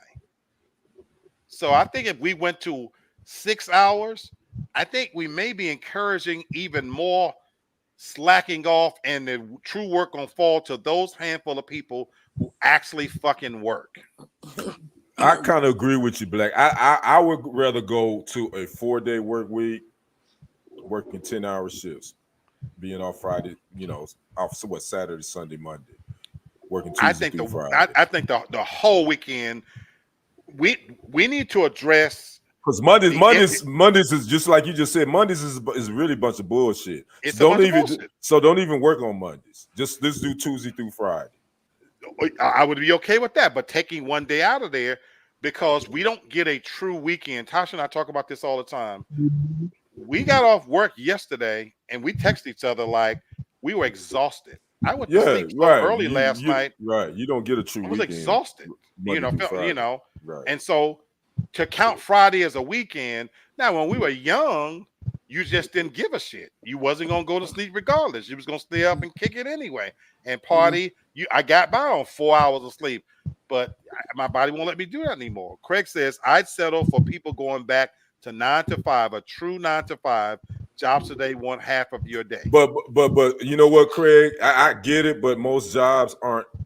A lot of the jobs now in the market, they aren't a true 9 to 5. Most of them aren't. Technology, social and media, the way the world works, I think that would be hard. It would be hard to go to a true 9 to 5. Now we'll say this, Craig. Me and Tasha have had this conversation. Remember when the pandemic first hit and fear gripped the world? Oh, it was so nice. Tasha, am I stealing your thunder? Oh man, go ahead. Go ahead, Tasha. Because man, I know for a lot of people, like the pandemic, it scared them so bad. But when I tell you, the first few months, the first 6 months of it, it was beautiful. Oh man, it was a beautiful thing. Because but that's when I wish though this was that rule, because I was working at FedEx at that time. Oh, were you? Yeah, that's right. That's right. The home corporate office in Memphis. Okay. But but I was working from home, having to take those calls. Mm-hmm. That's when I wish that that 6 hour rule came into effect, because I was taking upwards of 120, 160 calls a day. Wow. Whoa. You burn out quick. I think that this rule should be taken into account for the field that you're in. Those customer service, those customer facing jobs. Okay. Right. You need to keep, you need to keep like a nice, like a nice amount of staff, because you can get worn down very quickly. I even thinking about like the medical as well, how strained our medical system was, where people, nurses, doctors were having to work crazy hours. The longer you work more consistently, this right here ain't firing the way it's supposed to. But that's where, Tasha, I was alluding to when fear gripped us and stores were closing early because now only the essential workers. So I was alluding to a point where for a brief moment, the highways were clear because people were afraid. So to your point, to all your points, I wish you should take in consideration what the job is, because to Tasha's point, customer facing. But I just wish we could. The world is open. We need to. Now, I wish we could go back to a place where the world should close. This notion that everything should stay open 24/7, I think that is what has contributed to the burnout. And that's why you see companies during the holidays now, even the big stores, closing for the holidays. And that's because for that brief moment, do you know in those couple of months when the pandemic first hit, do you know that smog, do you know the atmosphere, the earth was healing itself? Do you know lakes and rivers in just 2 to 3 months, because the fumes we burn and the fossil fuels and everything? And so in that sense, we on this hamster wheel where everything have to keep going, and it, to Tasha's point, it affects us. A simpler time. I'm not advocating we go back to where we only have 8 channels, and TV go off, but damn, there ought to be a stopping point to give even stores enough hours to truly restock. You know what I'm saying? Mm-hmm. Instead of Walmart being open 24/7 and you're shopping while they're restocking, you're contributing to the bad customer service, the bad attitudes. But if you close down for a full 8 hours, you know what I'm saying? Walmart isn't 24 hours anymore. Yeah, Walmart ain't 24 hours know. anymore. That's my point. That we need to get to that point where there shouldn't be any 24-hour stores. I like when a grocery store closes at 10 o'clock. You have all day to 10 o'clock to get your ass up there to get what you need. But to sit your funky ass around all day and all of a sudden now it's 12 o'clock, you gonna fumble around because you want some ice cream. But damn it, you should have to suck on your thumbs if you didn't get it during the day. I'm telling, and I know it gets complicated. Like when you have people who are like, oh, they work third shift, but a lot of things. I work third shift. I worked at years ago. I worked at Walgreens. I worked third shift overnight. I liked it for the schedule because the schedule was a beautiful thing. That was the only thing I liked. But getting through that week that I had to work was pure hell. And the people that I was seeing at nighttime, it's like, why are you out? Right. Why can't you go the fuck home? Why are you out? Ain't nothing outside that you need. Right. Because all it would be people leaving from the clubs. You can smell the alcohol on them. I worked right down the street from a strip club, so we're getting all that traffic after the strip club closes. So they're all coming down there to get something to eat, or they getting, I don't even know, stupid shit, condoms. I was about to say, because what's the saying? Ain't nothing open but 12 o'clock but legs. But legs. That's it. But legs. Like, go to bed, go home. Craig, I miss some good old days when the freaks come out at night. You are right. That story that Sherry told earlier about the man walking around masturbating, that shit happened all the time. And I would talk, and there was one man, he would terrorize everybody with his dick. All you do was talk about him and shame him about it, and he would go away. But he always whipping it out and everything. You see some of the most nasty and trifling shit because the freaks do come out at night. And you know what's funny about this question, and I was thinking about it, I just read it again. You know that'll never happen because big business and corporate, they're not gonna know. They run the government. They in the pockets of our government. So that shit would never happen. So they're running now. They, a lot of those companies that are doing like a lot of the layoffs and everything are the main ones that went through those huge, like hiring everybody. Right. Salesforce, Google. They were hiring like crazy amounts of people during the pandemic, and now they got to lay them off because you don't have anything. What happened with crowdsource? That whole that CrowdStrike, that whole thing of the hack and everything. They had gone through a layoff at the beginning of the year. They wanted everybody back in the office. So you laid off a bunch of people. You got people back in the office. And guess what? You're operating on a minimum staff. And look what the fuck happened. Yep. Right. You left yourself open. Yep. And that's why I say it shouldn't be illegal, but we definitely as a country, for sure, we need to revisit what's healthy for people, because you're sending mixed messages. Don't sit here and tell me you care about our mental well-being and this, that, and other, but you're working the shit out of us. They don't go together. Don't lie to my face, because you don't give a shit about me. No. You know how I know? Because I don't give a shit about you. So I know you lie. It's the truth. It's the truth. She right. She right. She is absolutely right. That leads us to this question, which I think is kind of appropriate. Should we give up on Earth and focus on finding a new planet? My vote is yes. Let me be the first one to go, please. Go ahead. Go ahead, Tasha. Let me go. How can I help? Oh, what do I need to do? Wow. Tasha say yes. Should we give up on Earth and find a new planet? Yep. Let's spread some of these people around to some of these other planets. Let's just spread out a little bit, okay? We're full here. Let's just go see what's going on the other planets. Let's just go see. Should we give up on Earth? Yeah, I don't know. That's a hard one. I don't know, because you think about that.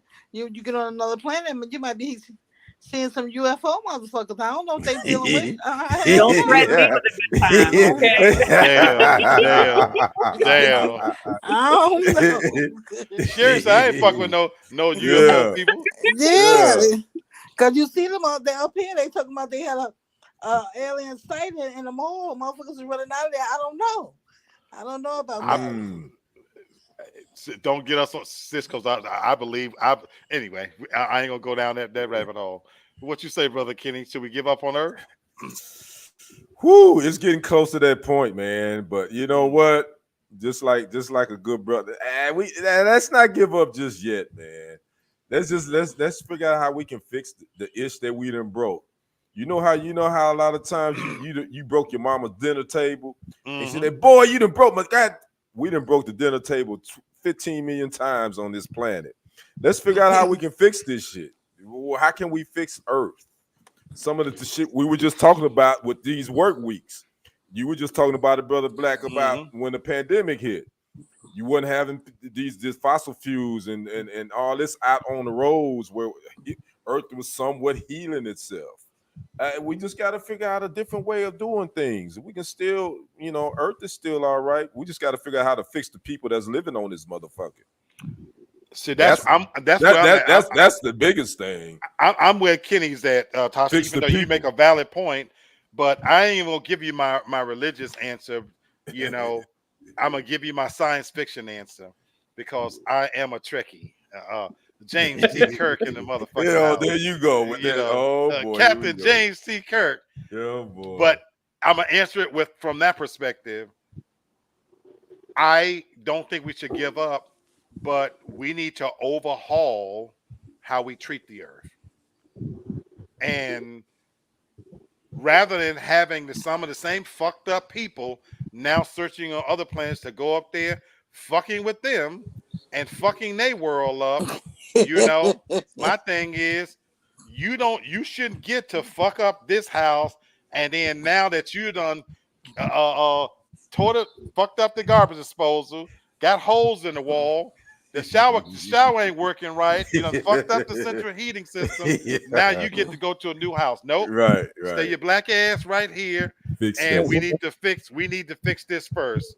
Let me go. And see, that's the thing.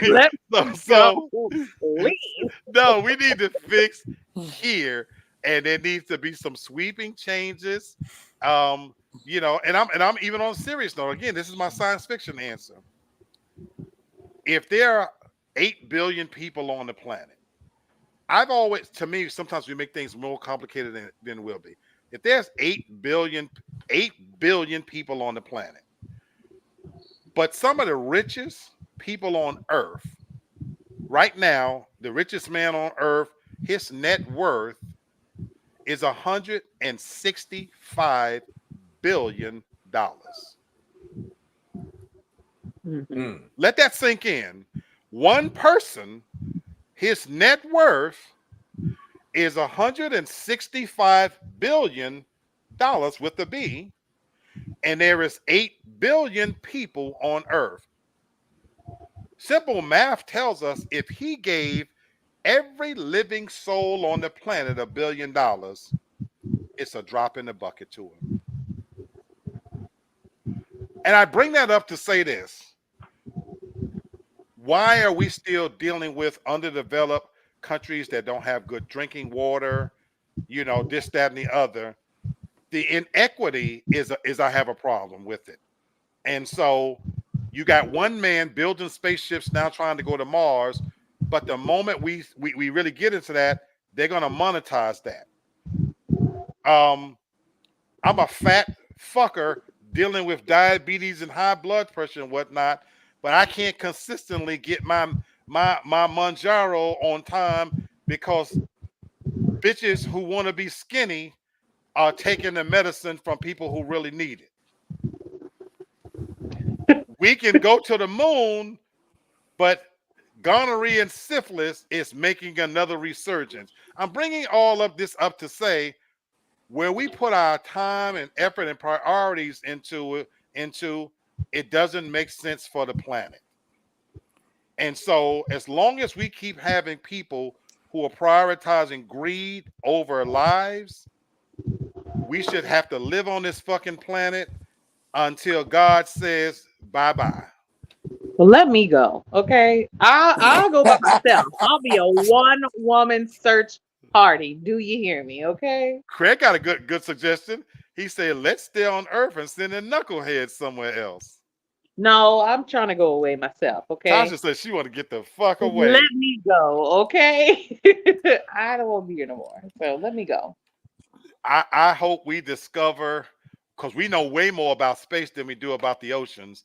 I hope we discover some new life in sea and send a whole lot of motherfuckers under the sea, turn them into amphibian people or something. I'm with you, Craig. I'm with you. I ain't Put gonna the, send people under the sea. put them motherfuckers under the sea or something. Whatever happened to the good old days when we had leper colonies? So we need to round up all of our criminals and put them motherfuckers on an island somewhere. We do. We still have it. Snake Island is still there. Very, very Really? much. Really? It's still there. Yeah, there's the colonies in Papua New Guinea and things like that that are untouched by modern humans. Like nobody communicates. They still practice cannibalism and things like that. I think it's a beautiful thing. Let's Yeah. just drop them. Boom, Yeah, drop you on Snake Island. we need more of those for the people who are confused, the true ass fuckers in society. Put them on the island. Let them fuck each other's asses till they rot. I agree. But I do think a lot of the leper colonies and things like that probably have washed away, or maybe those land masses have changed over time. But Snake Island is still very much I'm gonna there. have to look that up. I'm gonna have to look that Look up. it up, type it in right now. You'll see it. Snake Yeah. Island. It's still there. It's still I'm there. telling you, yeah, So we send their ass somewhere, but we need to get rid of a lot, like to correct a lot of the knuckleheads here. We got time for one more question, I believe. okay. Oh Make Lord. it a good one. Ooh, okay. Let's see. Hold on. Well, Tasha woke up, boy. She was sleeping when we first started, boy. She wide Uh-huh. awake now. She ready to go now. I got a question that I want to ask the family. It's not related to the mind to the game itself, but it is a mind question, and this is in your wheelhouse, the sports guy. Uh-oh. This is in your wheelhouse, but I'm interested in what you guys think when you hear that Steph Curry is the greatest point guard ever. LeBron James is the greatest basketball player we've ever seen. When you look at current athletes and the hyperbole that we hoist on them, I'm curious as to, do you guys feel like athletes are greater than the older athletes?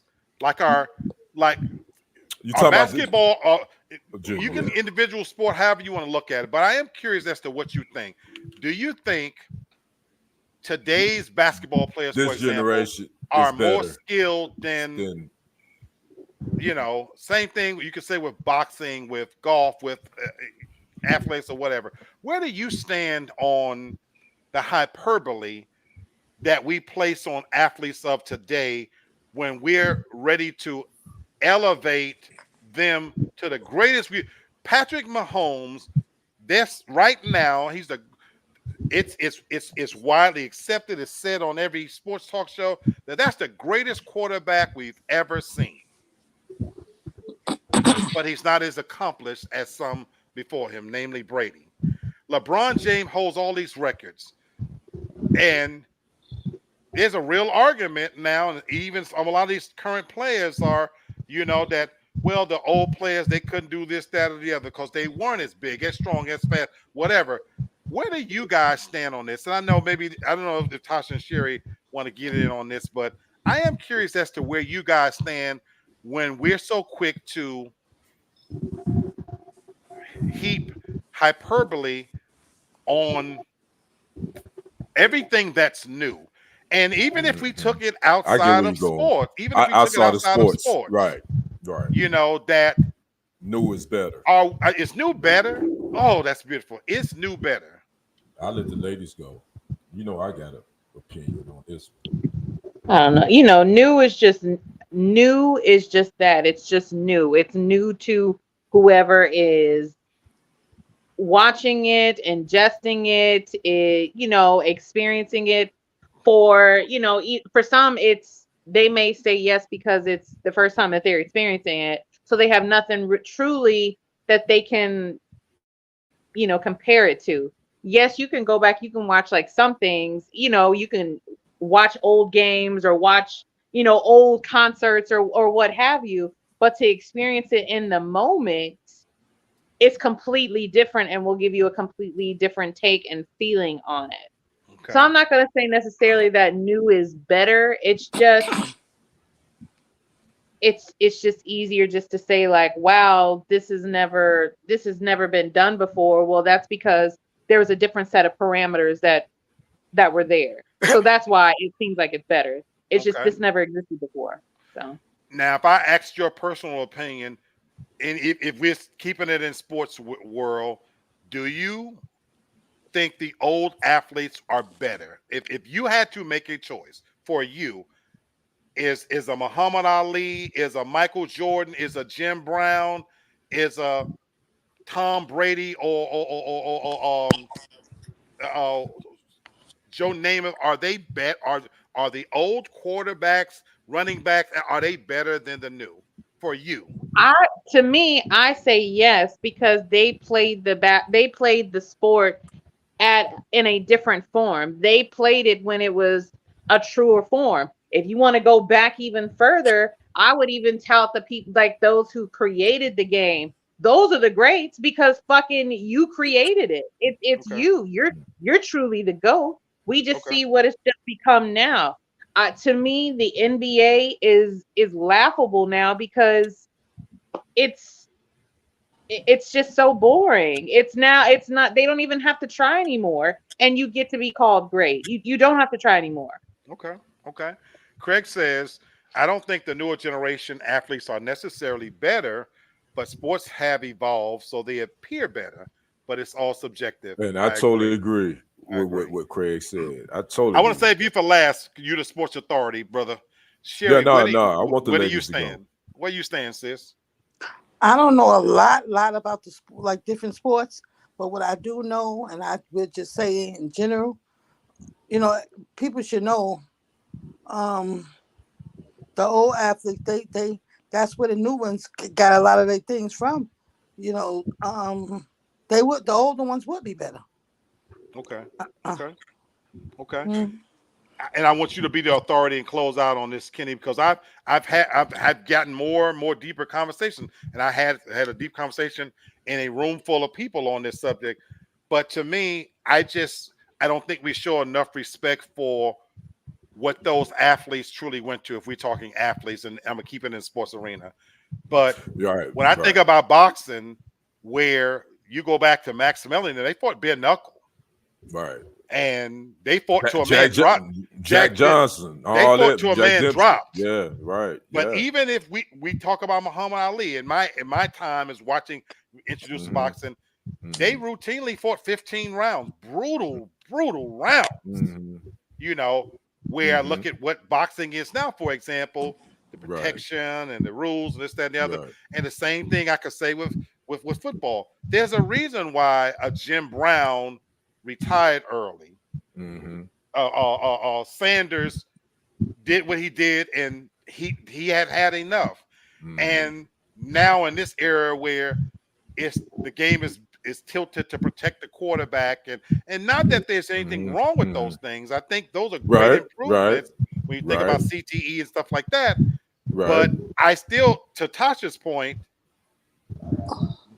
the game as it was constructed, I think the older athlete played it in its purest form. But I'm Mm-hmm. curious for you, brother Kenny, sports guy.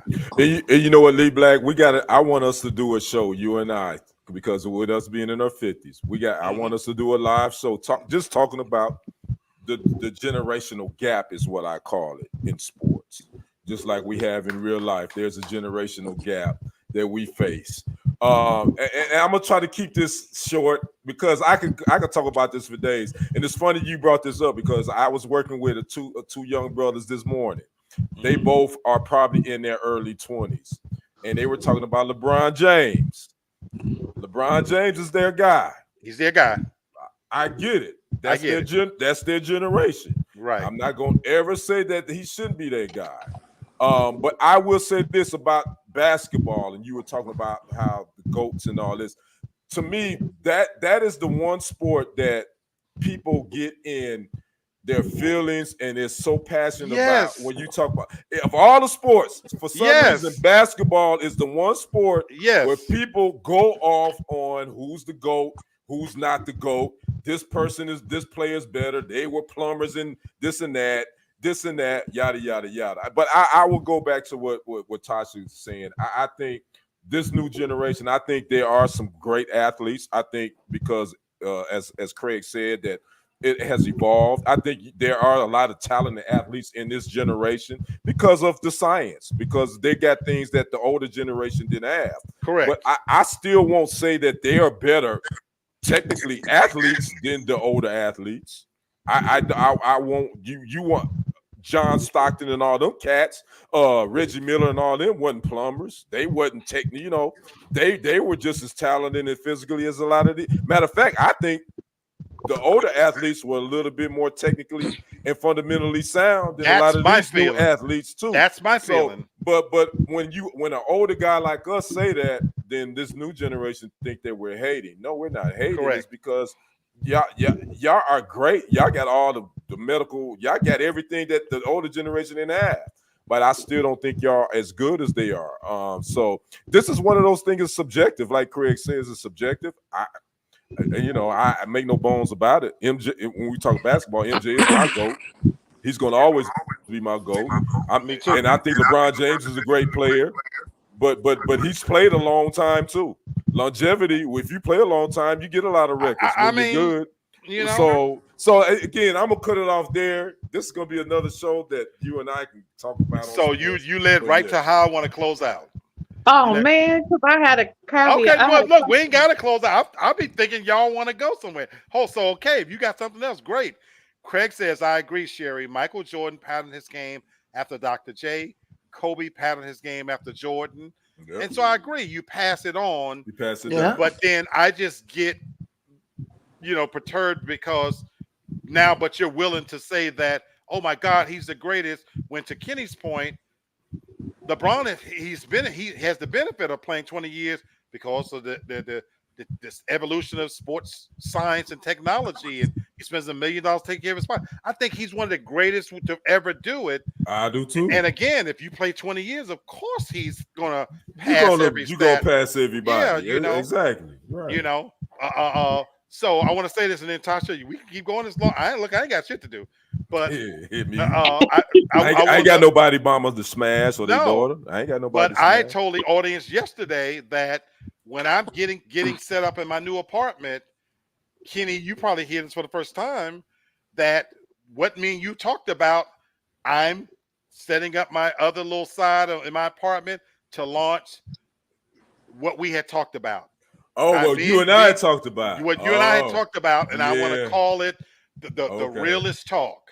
Okay. The realist talk. I want it to be a combination of what you just mentioned. One-on-one conversations between us where we're just having our takes on a variety of things. And it can be sports, it can be life, it can be whatever. But I want to throw in there interviews. And I ain't talking about you got to be famous. I want to do one-on-one interviews the same way Club Shay Shay with anybody that I find interesting. I might want to get Sherry's full. I might do a 30-minute special, for example, with getting my sister's take on parenting. I might do a sit down with Tasha. I'm using this as an example where I would want to get her full perspective on a wide range of topics where it's just she and I. I want to call it the realist talk, and it's going to be late night on a different level. So that's where I told you we're going through a bit of an identity crisis, but I think every show over time has to remake itself, get rejuvenated, and do things differently. But okay, that's the good announcement. Tasha, what else you got? No, it was still along the same topic. Is new better? Because if I think that can change, because depending on what the topic would be, as far as like is new better. So And just be open when I ask this question. Don't be like, that's gross. Don't be Oh weird, boy. okay? Right. But Yeah, as far okay. as is new better, do you think that as you are now, do you think that you're having better sex or had better sex than your parents did, than your grandparents did? Oh I boy. like the question. I like the question. You know what I mean? I like the question. Is new better? I like the question. So let me go first. I'll go first. My answer would Oh be Lord, have mercy. yes and no. My Okay. answer would be yes and no. Yes, in the sense that that we don't I don't know, we don't attach morality. I think there is a freedom to sex in my time that my parents wouldn't have had, because certain acts that we view as common, this would be great conversation for the realest talk. Sucking dick, ass fucking, spitting in Right. the mouth, slapping bitches, sadomasochism. Right. Those are things that, was unheard of. So in a They sense, still unheard of. it's better in a sense. Yeah. You and Well, Sherry, well, you and not your in my sister. bedroom. Yeah, Well, you not hear in my yourself. bedroom, sis. So to answer your question, yes, in the sense that there is more of a freedom and less stigma, but Hmm. no, in the sense that I believe that there was a they had a greater level of passion, probably, Hmm. and purity to what sex is. Whereas I'm gonna use myself, I can fuck women that I don't even like, not even attracted to.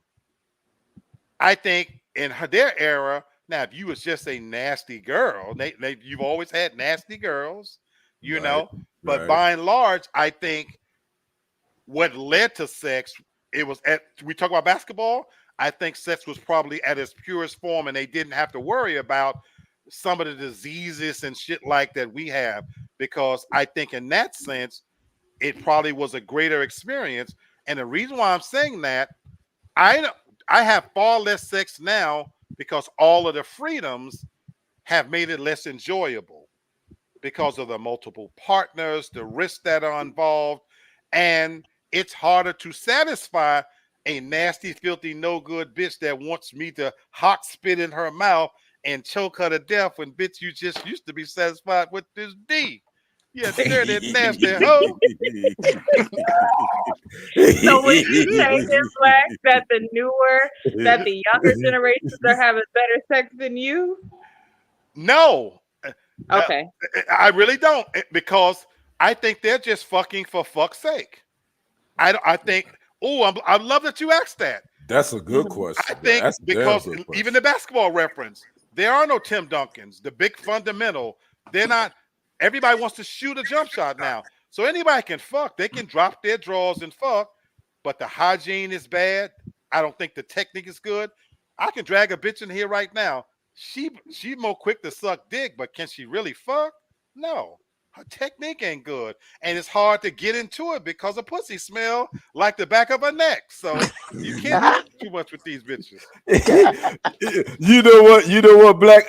This is and staying on our sports comparison. This is all subjective too. Is but I would say is new better. I don't know if it's better because it's just everybody giving the shit away like it's like Halloween. Great point. Great point. You know what I'm Great saying? point. It's like Great point. okay, you get some candy, you get some candy, then you get these young dudes popping pills and this and that to try to I mean I don't know if new is better, but to think about my mom, peace be upon her, my pops, peace be upon him. Your I don't grandparents, my the grandparents. generations before you. I don't, and I'm sure they were freaky. Let me go. I mean, But I think in yeah, their own way. But I but their think in their freak level was probably a little different than that's ours. why I want to read Craig's comment. Craig's I don't know if ours is better or not. I just don't know. it is subjective, Yeah, but that's why when Craig said there's a misconception that our parents had sex face to face. I bet they were just as freaky as every other bruh. generation They just knew how to do it in private. I think there's some truth to that, but I have a hard time believing my grandmama let men put a towel around her neck and ride her head. Yeah. I don't believe my grandma. I don't believe my grandmothers did that either. I'm sorry. You know? Yeah. I have a hard time believing that my mama, Eloise Young, let a man spit in her mouth and right. I look at my grandparents. I look at my grandparents having sex like what Celie had was taken advantage of on The Color Purple. That's kind of how I look at. That's kind of how I look at my grandparents probably having sex. Like a freaky girl back in my mama's era is if she fucked outside. Ooh, my mother had a song. She said, "Put your foot on the rock and let the boys get the cock." That was nasty. My mama was a nasty hoe in her day. Oh Lord. Your mama can hear you, Black. I mean that in a good way. Hey, Sherry, make sure Miss Eloise see this. Make sure I mean that, Mama, I love you, but you gave that pussy away quite frequently. I Lord have mercy, really? She did though. She had her legs in the Sherry, it's called real talk. We keeping it real. No, she did. She had a lot of kids. That's why I told her. But to be honest with you, nah, you right. I say they ain't fucking better than us because you don't think so? Okay, they had to because they had to be hiding and different shit and be telling lies, getting where they people was at. Now we a little freer, It's. So you think we are in this case? New sex is better. New is better. Yeah. Yeah. Tasha, what you say? I think new is better, but you know what? But the younger ones to a certain age range. But the younger ones out here like now, theirs ain't better than ours. They ain't got no passion. They ain't no loyalty. They really don't like each other. Good. They just fuck. That's why I said I think they fucking just to fuck. But that leads to another question. I'm sorry, Sherry. Go ahead. No, then Freddie come to my and then spitting. Ain't nobody spitting nowhere on me. I only want to spit on him. You must be crazy. All that spit shit. No. Hey, Sherry, ain't no hawk tour. Hold on, ain't no hawk tour. Tasha, hold on. Y'all missed it. Say that again, Tasha. Don't knock it till you try it. I already know about that one down there. I was just see. Craig says, Black, it said that there's nothing new under the sun. We just have a hard time visualizing our grandparents. Yeah. I don't disagree with you, but I don't think it was as widespread. There's always been freaks, and so prostitutes. When Adam got put out the garden, he went somewhere around the corner, and there was a bitch named Celine that says, "I bet you Eve don't give it to you like this." There's always been nasty bitches from the beginning of time. I agree, but with such widespread regularity where it becomes the norm. Now, I don't know what's happening in your bedroom. It's normal to choke a bitch in my bedroom. Oh boy.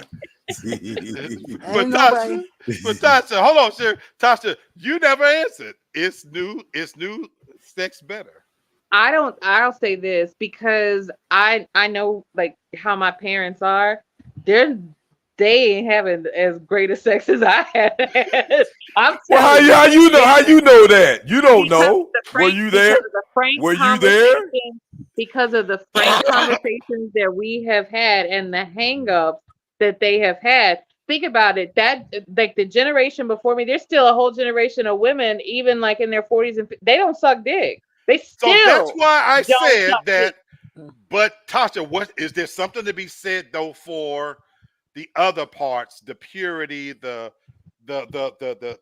passion, the hygiene? I'm sure, yes, maybe like the purity and everything, but are we saying that you have to have passion in order for it to be good sex? You don't have to. That's a good question. That's a whole. No, to answer your question, you don't have to. But the best sex I've ever had My best sexual experiences was when there was passion. Yeah, Passion makes it better. I fucked a Yeah. lot. Yeah, mine too. But my Was best bad. experiences, the ones that I'm gonna be an old man, and even when I ain't in my right mind, and I might not know what day it is, but I'm gonna scream out Carmen. You know why? And that's because the ones that have been great, that's always gonna be with me, there was something else to it. If it was just fucking the fuck, Right. Yeah, there was so something you're right. else You don't to have it. to have that, Right. but It was my something else greatest connected sexual to partners, what Yeah. makes a Brandy, I have to say her name. What makes a Brandy stand it. out? You had to say her name. You I shouldn't have had to said say her her name. name, but this is Okay. paying her a compliment. Okay. It's because Oh, I boy. was attracted to everything about this person. Mm. Her hygiene, the sex was great. The sex was absolute, and I got other members I can remember. So those are the ones that for me where the passion was there because not only the sex, but I liked them. You know, I enjoyed every part of it, the foreplay, the everything else. For some, you know, bitches that I didn't like, and I didn't even want to look at these frog-headed bitches. They had to face the other way. It was just for me to stuff Right. myself in them and get a nut. God dang. Boy. Why they gotta be God. frog-head bitches? Oh, I fucked some ugly women, some ugly women, you know, but had some killer bodies on them because I was always a body man. You know, to be honest with you, Yeah. you know that I can only do so much with a fucking face. You know. Yeah, but after you get the body, then Oh, that body keep giving. That body keep giving. That face, all you can do with that face is walk down the street with it. So, oh, she's so pretty. Fuck that shit. What does that snatch look like, and how fat is that ass? You know, I think one of the things that we didn't really talk about in this scenario is, I mean, the maturation of yourself during, you know, your sexual experiences, because you're not the same person that, you know, when you were 18, 17, 18, and 19, what you thought maybe was the best sex ever in your life in your early, you know, your late teens and early 20s. Till you get into, well, and the women probably can speak more upon this. I was going to ask the question: Are you because better women, now sexually? Yeah, because women Mhm. tend to say they become. That's why I their want to ask this sexual question. I think That's why I'm going to ask the question. greatness later. women's Later, sex more gets so than better early. with age. So hold on. Okay. No, so Okay. are you better? Are you better Much. now sexually than you were 20 years ago? Yeah. All of us are old enough and we've been Mhm. fucking long enough that we can put 20 years in there. Yeah. So Okay. are you better now sexually than you was 20 years ago? Yeah. Tasha? Because you I know, don't I know. think Honestly, I don't know if that's really something I could even answer about myself because I don't feel like I've done anything differently that I didn't start out doing, you know. Okay. So you don't So you started out as a damn So freak. that's You were another freaking question. when you started out. Then You don't rate I was. your sex game? You don't rate you your don't sex rate. game? You don't rate I yourself. like me personally, no, I Yeah. don't rate my own sex game. No, I can give you some phone numbers. You can call some people and get a rating. No. But I'm You know, that's up curious. to you. But so maybe this is a man thing. So maybe it's a man thing. Man, I think You maybe don't- it is. You don't Maybe it have is just a sex, man and thing. you don't. Do y'all ever think about, man? I laid it down. I was yes, you on do. my Right. game. You know Right. when I you laid it down. You know when I you laid it down. That's I a good don't question, because Black. I Because go I always wanted to know if a woman thought about that. That's why it made me ask the question. So y'all don't rate y'all sex game. No, because I just go into it like, okay, it's that's the goal. Like I'm going to lay it down. Like no matter if I think it happened or not, to me, I'm going to lay it down. But I'm saying, if it's but you gonna don't walk happen. away from that experience And and say think, like, "Yo, I put this yeah, on that this wasn't woman." my best work. like I was on tonight. No, I no, Wow. no. Okay. Wow. Yeah, see, when I judge mine, Wow. I know Oh, which you ones I do, want to Sherry? you want to give the Okay. A to, because I tell like my cousin like, well, you know, I said you don't. I said don't go in there and giving Wow. that bitch the A because you know she's gonna be on you. So yeah, I tell. And Well, again, that's what I said. Maybe it's a man thing because I think it's a man thing. Then. I rate every sexual performance, everyone, Mhm. and you know instinctively Right. whether you did your best. And sometimes Right. it might be things out of your control that Mhm. damn, I want to stay. I drank But too but much. that- Or, But whatever. but I think, Brother Black, I think men, women probably would disagree with this. I think there's more pressure on us to perform than it is for women. I agree. I always said that. I There really is more do. pressure on a And man. I But think that's Oh, I why do. we go I into agree. it thinking I like do. that. Oh damn, I do. that's why y'all gotta go damn, on to with y'all mental right. We Because if I've your often mental ain't right, said then you're you gonna might get not always give your straight. A game, but you can't give your D game because you might Right. not get another chance. because So that you got to do enough yeah. shit right for at least to walk away for her to say I will fuck with this person again. Yeah. Right. Yeah. So then that leads to a question to me. When you have had sex with somebody, whether it's okay, let's just say it's somebody that you've had sex with like multiple times before, and for men, do you rate the woman's performance like, oh, that wasn't her best performance, or that was like I'll give you 11, a two out of 5 stars, okay? So I'm gonna tell If you it, how I look at it. Yes and okay, no. I don't rate it in the sense of, but we do recognize that. Oh, she said she did know how to suck dick. She must have done this before, cause no, I'm saying not just. I'm saying this is somebody that you have slept that's with, what like I'm on a telling regular. you. This could be Oh, somebody you have sex with on a regular basis. We okay, do recognize that. Okay, this is my 7th time fucking this person, okay. and ain't no way in the world she in those Right. 77 Yeah. times Yeah. she's sucking Yeah. dick this good. She Right. lied to me. Yeah. She was holding back. Are you asking right, what goes right. through my head? Yeah. So I'm No, you're sitting right, here Black. telling you, You're right. Like, so you do have those moments where, what did I do tonight? What was different about tonight? Because god damn, right. she Yeah. was in the Yeah. pocket. Kenny, am I lying? No, you ain't lying, because I be looking over here like, this motherfucker didn't lie to me. Yo,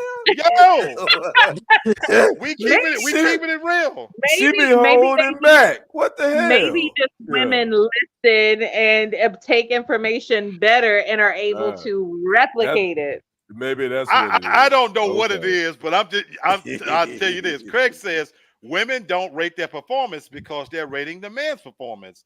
If the sex is bad, it's always the man's fault. And I agree with that, Craig, because women don't have no bad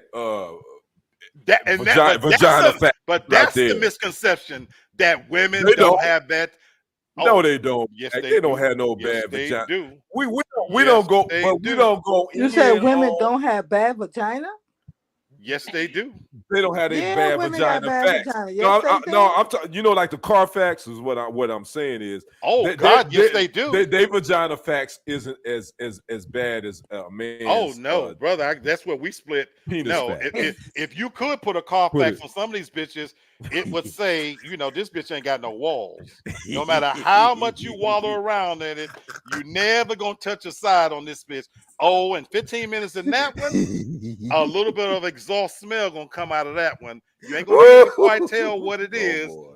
No, You because these pussies definitely need a Carfax. because listen, my husband told me one girl that she was all carrying on, but he said his balls and everything went down to her. Wow. So no, and some of them just can't fuck. Great body and lay there like a fish. They just don't have good and you'd be so disappointed. You got the all ouch, ouch girls. That's the type, but you got others not even. Okay, I really have the ooch ouch. At least, bitch, you giving me something. But if the bitch is just laying there like some dead zombie, like my good, you make me psychologically. Damn it, you like I'm like them is. Let me put a mirror up to this bitch's face to see if she alive.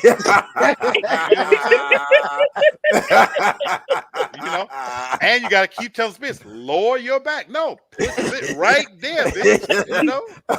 Man, you know what? I'm done. You said women take good direction. Not all women take good directions. Bitch, I told you, lower your back just like that. Don't keep punching your mouth. I'm no goddamn camel. Stop punching your motherfucking back. You know what? I'm done. Wait, you be able to tell somebody to lower their back? Oh, many, Lord, many man. times. I'm telling you. Oh, I'm done. Well, she don't know what the fuck she's doing Oh, for Lord, have vacation. mercy. Oh, I'm Kenny, done. these are the conversations we're going to be having. Yeah, I'm done, bro. Yeah, we got to because this is hilarious. Oh, It, man. we gonna call it the realest talk. That I'm sorry, it's gonna go there. It's going all the Yeah, way there. yeah, and you gonna be the guy to take it there because I was watching a clip of goddamn Uncle Shannon and Ocho today, and I was on the floor laughing my ass off. Them two, they I just love what don't they know. do. I Them love two what they do. they are the hottest thing in They podcasting they because really are. Their they are chemistry is off the hilarious. chain. Their It is. chemistry is off the chain. It It's is. hilarious. And Yeah, that's why I want to get back to having fun. yeah. So folks, keep tuning in. Me and Tasha got a doozy for you. I know you said you won't be here next Saturday, brother. We got a doozy for you guys next Saturday. Oh Tasha, wow. should I reveal it? Yeah, you can. Yeah. Okay. Tasha was watching an episode of Criminal Minds, Yes.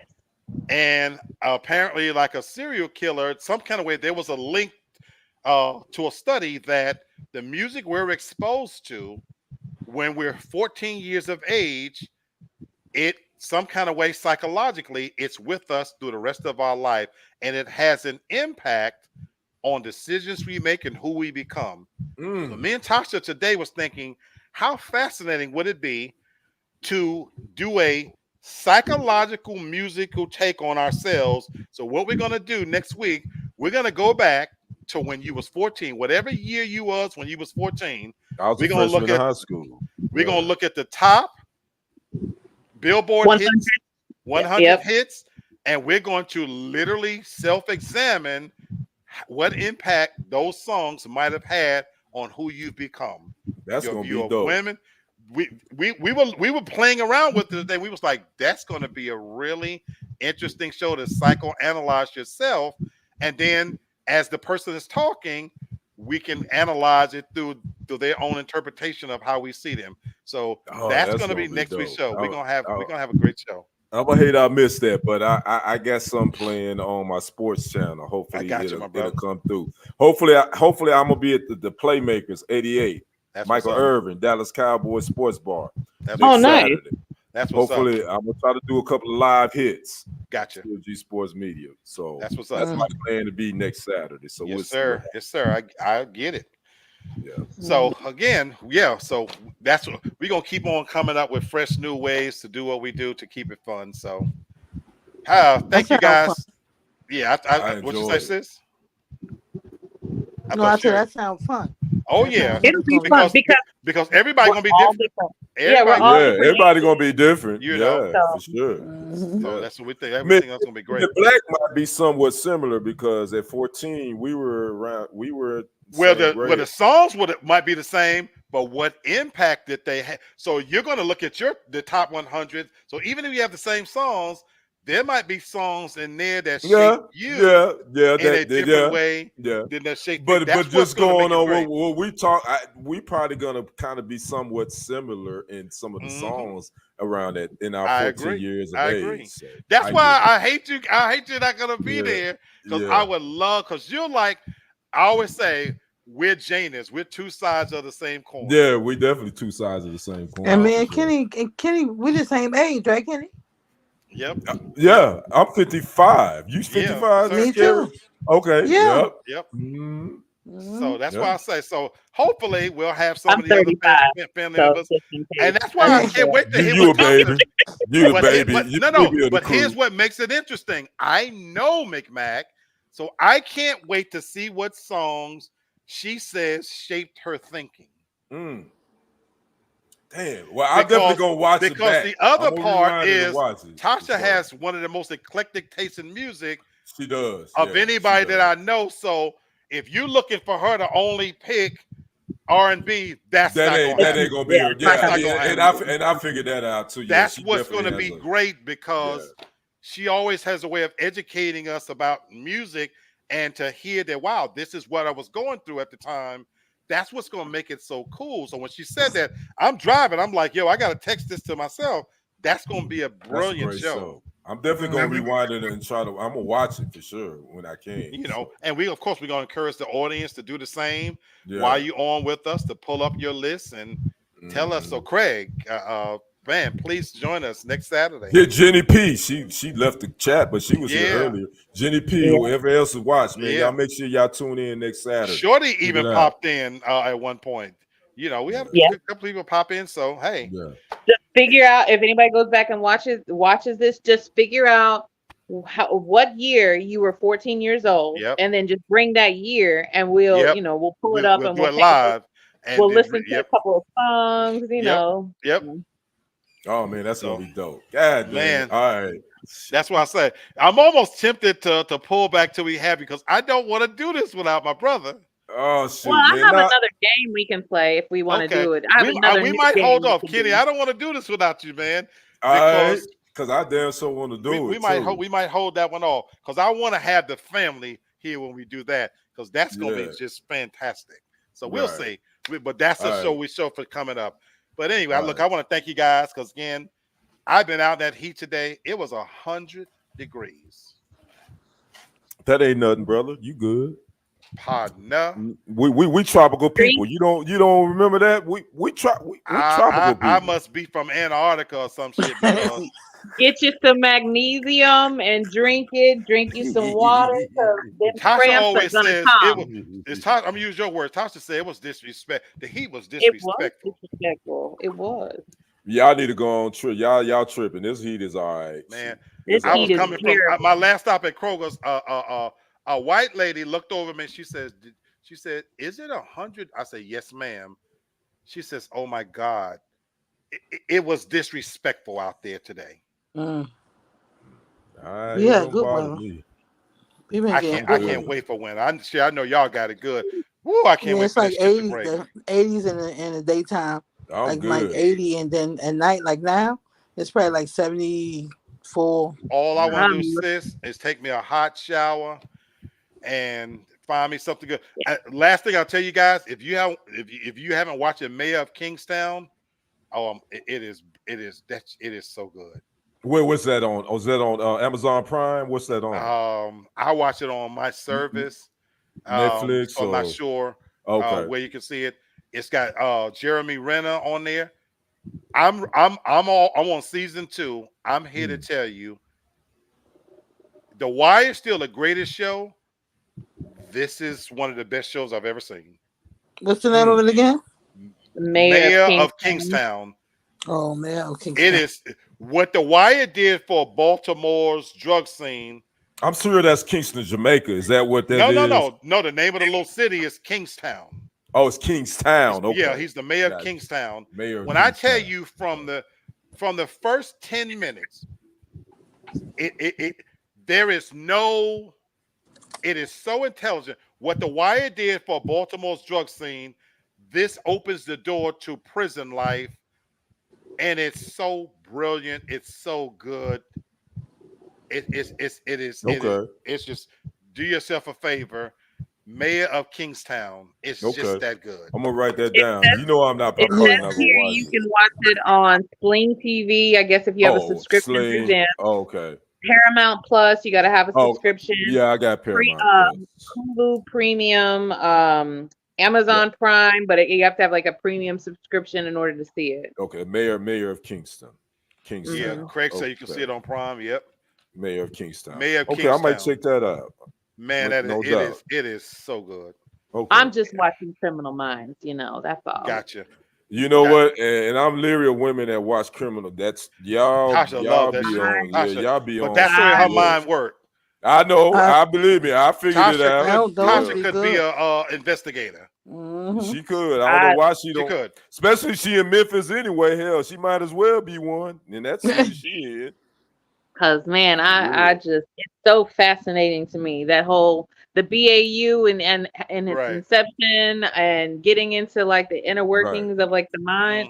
And you Hmm. come Right. across like new and interesting things as well, which leads to like show topics and stuff like Yep. that. Yep.